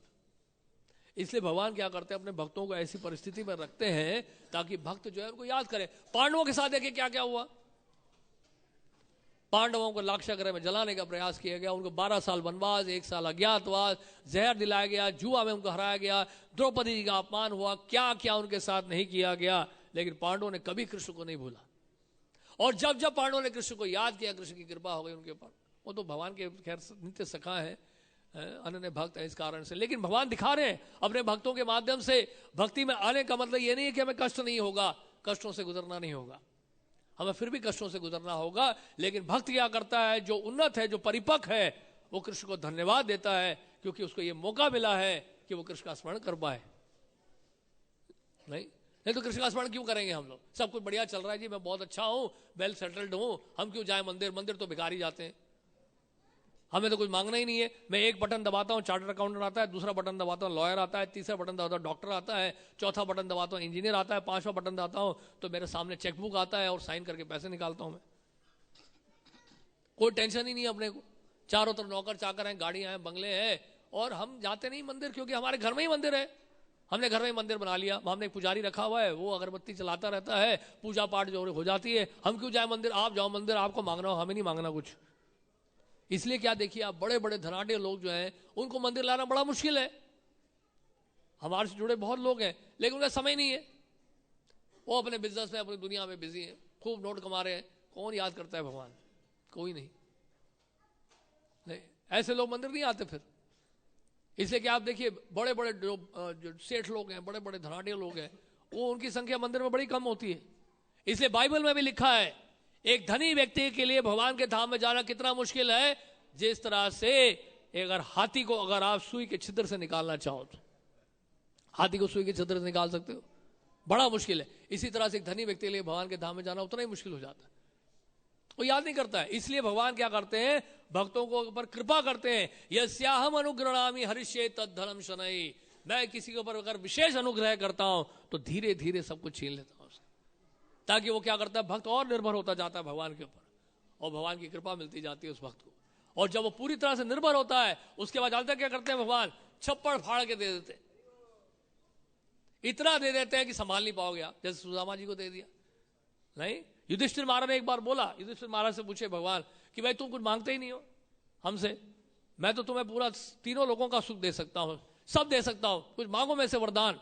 तो युधिष्ठिर महाराज ने कहा एक वरदान दीजिए, आप एक वरदान दीजिए कि अब मेरे पास बहुत सारे सैनिक हो, बहुत बड़ा राज्य हो, बहुत धन हो। मैंने कहा ये क्या मांग रहे हो युधिष्ठिर, तुम तो भक्त हो, शुद्ध भक्त हो, और तुम ये सब मांग रहे हो। युधिष्ठिर महाराज ने कहा कि मैं आपसे इसलिए मांग रहा हूं, कल कोई ये ना कहे कि आपके भक्त जो हैं वो क्या होते हैं, लाचार दीनहीन होते हैं, उनके पास कुछ होता नहीं, ये कोई ना कहे, इसलिए आप मुझे दे दीजिए। युधिष्ठिर महाराज का भाव था इस तरह से। तो जब शुद्ध भक्ति जब आप करने लगेंगे, उस समय आपको मिल भी जाएगा तो आप ठाकुर जी को धन्यवाद देंगे, वो बोलेंगे भगवान की कृपा है। लेकिन जब तक उस स्तर में नहीं पहुंच जाते तो कृष्ण की कृपा इस तरह से होती है। और जैसे प्रभुपाद जी ने बोला कि प्रभुपाद ने कहा कि ठाकुर जी ने सब कुछ छीन लिया। प्रभुपाद जी जब इलाहाबाद में थे तो उनका बिजनेस बंद हो गया, उनको चिट्ठी मिली आपका सब जो है लूट गया है, चोरी हो गई है, अब कुछ नहीं बचा है, फैक्ट्री बंद। प्रभुपाद जी चला रहे थे केमिकल बिजनेस, फार्मास्यूटिकल का बिजनेस चला रहे थे प्रयाग फार्मेसी के नाम से, वो बिजनेस सारा बंद हो गया। प्रभुपाद बड़े खुश हुए वो चिट्ठी पढ़कर। प्रभुपाद ने कहा पूरा राधा कृष्ण की सेवा में अपने आप को पूरी तरह मैं समर्पित कर सकता हूं। प्रभुपाद बड़े खुश हो गए। देखिए भगवान के शुद्ध भक्त हैं इसलिए। और फिर जानते क्या हुआ, प्रभुपाद इतना बड़ा कार्य कर दिया अपने गुरु महाराज की प्रसन्नता के लिए, अपने गुरु महाराज की आज्ञा का पालन करने के लिए। कहां चले गए? अमेरिका चले अकेले 70 साल की उम्र में। और आज देखिए राधा कृष्ण ने यानी कि ठाकुर जी ने पूरा संसार उनको दे दिया, किसी चीज की कोई कमी नहीं, ठाकुर जी की कृपा से। जिसने अपना जीवन दे दिया और भगवान ने अपने आप को दे दिया उनको, लेकिन ठीक समय आने पर। तो ये शिक्षा है, आचार्य लोग जो है अपने जीवन से जो है हमें शिक्षा दे रहे हैं। तो इसलिए भगवान बिल्कुल उस अच्छे पिता के समान है जो आपके जेब में तभी नोट डालते हैं जब देखते हैं कि लड़का उसका दुरुपयोग नहीं करेगा। और अगर आपको दे दिया चलो ले लो बेटा 1000 रुपए ले लो, 500 रुपए का ड्रग्स खरीद लिया। आजकल बच्चों की क्या हालत हो रही है स्कूल में, ड्रग एडिक्ट बन रहे हैं। 80-90 हमें बता रहा था कोई गुड़गांव में एक डोनर के पास गए थे, हमें हमारे मेंबर हैं उधर गुड़गांव में, तो वो बता रहे थे कि प्राइवेट स्कूल्स में अब 80 से 90% जो है बच्चे ड्रग्स की तरफ जा रहे हैं। पेन ड्राइव निकाला हुआ एक स्मोकिंग करने के लिए, जानते हैं चाइना का एक प्रोडक्ट है पेन ड्राइव, वो का है पेन ड्राइव मुंह में डालते हैं उससे धुआं निकलता है, वो पेन ड्राइव नहीं है वास्तव में, वो सिगरेट पीने के लिए है, लेकिन पेन ड्राइव में उसमें नशा डाला हुआ, लोग उसमें स्मोक कर रहे हैं। ये हालत है हमारे बच्चों की स्कूल्स में, सोच के देखिए आप। तो इस तरह से जो है भगवान कृपा करते हैं हमारे ऊपर, अगर हमसे कुछ छीनते हैं, हम ऐसी परिस्थिति में डालते हैं, तो उससे क्या हम भगवान को याद करते हैं, उनके ऊपर निर्भर रहते हैं, समर्पित होते हैं। और जहां समर्पण की भावना बढ़ेगी, भगवान आपको इतना देंगे कि आप उसको संभाल नहीं पाएंगे, आप सब कुछ लगा देंगे कृष्ण की सेवा में। एक हमारे भक्त हैं, हमारे गुरु भाई हैं, वो बहुत अब इंटरनेशनली फेमस हो गए। पहले उनके पास कुछ नहीं था, लकीर के फकीर थे, यहाँ गमछे में घूमते रहते थे वो, और वो इंटरनेशनली फेमस हो गए, बहुत बड़े मतलब इंटरनेशनल कोच बन गए, मोटिवेशनल स्पीकर। उन्होंने हमें बताया कि पहली बार जब वो सक्सेसफुल हुए और किसी ने उनको 5 लाख रुपया दिया उनके प्रोग्राम के लिए, तो वो मॉल में गए, उन्होंने सोचा कि आज मैं ये खरीदूंगा, मैं वो खरीदूंगा। बोलते हैं मैं 2 घंटा लगाया उस मॉल में और मैं एक भी चीज नहीं खरीद पाया, मैंने सिर्फ एक ईयरफोन खरीदा 1500 रुपए का बस। जानते क्यों? कहा कि मैं धन खर्चा ही नहीं कर पाया, क्योंकि वो भक्त बन गए ना, वो पैसे खर्च ही नहीं कर पा रहे। बोलते मैं यार पैसे ये खरीद के क्या करूंगा, ये खरीद के क्या करूंगा, ये खरीद के क्या करूंगा, इसको तो मैं कृष्ण की सेवा नहीं लगा सकता, ये मेरे पास ऑलरेडी है। उनकी आवश्यकताएं जो है वो अब क्या है, पूरी हो चुकी थी पहले से, संतुष्ट थे वो, हृदय से सेटिस्फैक्शन उनको मिल रहा है। इसलिए तो धन प्राप्त करने के बाद भी जो है उसके द्वारा जो है वो प्रभावित नहीं हुए। कृष्णा कॉन्शियस पर्सन इस तरह का होता है। तो यानी कि जितना भी धन मिला उसके बाद वो बस उसके उनके लिए क्या है, हमेशा के लिए एसेट। तो इस तरह से क्या है, कहने का मतलब है हमें अपनी कृष्ण भावना को बढ़ाना है। भगवान गीता में क्या कह रहे हैं, अनन्य चिंतयन्तु माम ये जना पर्युपासते तेषाम नित्याभियुक्ता नाम योगक्षेमम वहाम्यहम। जो अनन्य रूप से मेरी चिंता करता है, भगवान कह रहे हैं, क्या कह रहे हैं, जो उसके पास कमी है उस कमी को मैं पूरा करता हूं, और जितनी सेवा उसने की है उस सेवा की भी रक्षा करता हूं मैं। भक्ति की रक्षा करते हैं हमारी। तो यानी कि कभी हमारा नुकसान नहीं होता है। भगवान गीता में इसलिए कह रहे हैं स्वल्पम अपि अस्य धर्मस्य त्रायते महतो भयात्। थोड़ा सा भी एक कदम आगे बढ़ा लेंगे भक्ति के मार्ग में, आप बड़े से बड़े खतरे से बच जाएंगे, आपका भविष्य उज्जवल है। ये तो टेम्पररी चीजें हैं, आज लॉस होगा कल गेन होगा, आज नुकसान होगा कल मुनाफा होगा। ये तो संसार द्वंद्व से भरा हुआ है। आज परिस्थिति अगर अच्छी हो भी जाए, हो सकता है कल परिस्थिति फिर बिगड़ जाएगी। लेकिन सब परिस्थितियों में सबसे महत्वपूर्ण बात क्या है, हमारी मनस्थिति ठीक रहे। राइट, परिस्थिति अच्छी हो या परिस्थिति ठीक ना हो, और दोनों ही अवस्था में, दोनों ही स्थिति में क्या करना है, हमें कृष्ण भावना भावित रहना है। अगर आप कृष्ण भावना भावित है तो परिस्थितियों के कारण आपका मन विचलित नहीं होगा, और ऐसा भक्त जो है हमेशा संतुष्ट रहता है। वो ऐसा भक्त जो है कभी नहीं दुखी होता, क्योंकि हर परिस्थिति को वो क्या सोचता है, ये कि कृष्ण की कृपा है। अगर मुझे बहुत धन प्राप्त हो गया है तो तब भी वो कृष्ण को धन्यवाद देता है, मुझसे मुझे तो बहुत ज्यादा मिल गया। और अगर कुछ नहीं मिलता है, लुट जाता है सब कुछ, ये भी कृष्ण की कृपा है। मेरा तो और लुट जाना चाहिए था, मुझे तो सड़क पे आना जाना चाहिए था, कम से कम मैं घर में तो रह रहा हूं, छत तो है मेरे पास, कल से रात को सो तो पा रहा हूं। ऐसा करके कृष्ण को हमेशा वो धन्यवाद देता है। तो ये होता है कृष्ण के ऊपर जब निर्भर रहते हैं। तो इस तरह से भक्त को भगवान क्या करते हैं, ट्रेन करते हैं। उनके अंदर जो है ये ट्रेनिंग है कृष्ण के द्वारा। भगवान जो अपने भक्तों को ट्रेन कर रहे हैं, भाई इस स्थिति में भी भक्त बने रहो मेरे। तो आप क्या करना चाहिए, वो अगर व्यक्ति अगर नहीं आ रहे हैं मंदिर, आप किसी को बताइए उनके बारे में। वो हमारे कोई भक्त जाएंगे, उनसे मिलेंगे, उनको वापस लाएंगे, हम छोड़ेंगे थोड़ा ना हम। आप सिर्फ उनका आता पता दीजिए, फोन नंबर दीजिए, अभी उनको लाइन में लाते हैं। क्यों जी, ऐसे थोड़ा छोड़ देंगे हम हमारे पास बहुत सारे भक्त हैं, यहाँ सारे प्रचारक बैठे हुए हैं, किसी एक को फोन नंबर दे देते हैं, आज ही शाम को बुला लेते हैं, रविवार का दिन है, संध्या आरती में आ जाएंगे, वो खूब नचा लेंगे उनको, बस हो गया, हरि बोल। और क्या, कोई दिक्कत नहीं है। और कोई गया भी है वापस आ सकता है, कोई प्रॉब्लम नहीं है, ठीक है ना। तो यही तो है, माया तो रोकेगी, माया बहुत शक्तिशाली है। भगवान गीता में क्या कह रहे हैं, देवेश गुणमयी माया मम माया दुरत्यया। भगवान कह रहे हैं माया बहुत ज्यादा शक्तिशाली है, इसको पार करना बड़ा कठिन है। माम एव प्रबध्यन्ते मायाम एवताम तरन्ति ते। लेकिन जो शरणागत हो जाते हैं वो माया को बड़ी आसानी से पार कर जाते हैं। तो इसलिए हमें क्या है, भक्तों का संग बहुत जरूरी है। भक्तों के संग में ही हमारी भक्ति बची रहेगी। अगर हम थोड़े से भी अकेले हो जाएंगे, दूर चले जाएंगे, इधर उधर चले जाएंगे और आना बंद कर देंगे, तो माया पूरा प्रभाव अपना दिखा देगी हमारे ऊपर।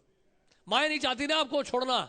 माया तो किला है, पूरा दुर्ग है। दुर्गा का मतलब क्या है, ये दुर्ग शब्द से आया, एक किला है पूरा। एक किले से बाहर निकलना बड़ा मुश्किल है। केवल वो भक्त जो भगवान कृष्ण के शरण में है वो इस माया के जाल से बाहर निकल सकते हैं, नहीं तो माया नहीं छोड़ती है फिर।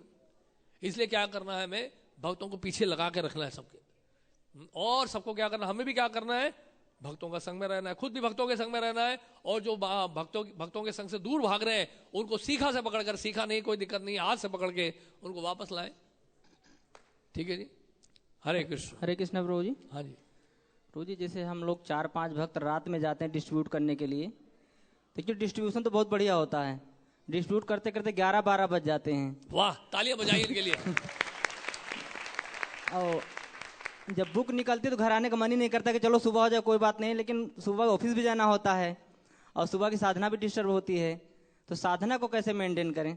नहीं देखिए, अगर आपका ऑफिस वगैरह तो आप बैलेंस करके चलिए। अगर रात के 11 बजे तक आएंगे तो मॉर्निंग प्रोग्राम आपका चौपट हो जाएगा, फिर ऑफिस में भी नींद आएगी और फिर बॉस आपके ऊपर प्रेशर डालेगा, जैसे ये कह रहे थे। तो आपको थोड़ा लाइफ को बैलेंस करके चलना पड़ेगा। उत्साह अच्छा है, लेकिन इस तरह का उत्साह मत करिए कि आपका जो है मतलब कल ऑफिस भी जाना बंद हो जाए और फिर उसमें साधना भी चौपट हो जाए, फिर हाथ में माला भी ना पकड़ पाए। इतना नहीं करना, आप बैलेंस करके चलिए। 8 बजे तक करिए, 9 बजे तक करिए, सो जाइए 10 बजे तक, प्रैक्टिकल रहिए। और अगर नहीं है, ये सब ऑफिस नहीं है, फैमिली नहीं है, कुछ नहीं है, जैसे हमारे हैं धर्म नारायण प्रभु और सुबुद्धि राय प्रभु, ये कर सकते हैं, सुबह निकल जाइए। ये भी अपनी साधना छोड़ के नहीं जा सकते, इनको भी साधना करनी पड़ेगी, लेकिन उसके बाद पूरे दिन लगे रहे, कोई दिक्कत नहीं है। ठीक है ना। श्रील प्रभुपाद की जय। Srila Prabhupada book distribution marathon की जय। समवेत भक्त वृंद की जय। गौर प्रेमानंद।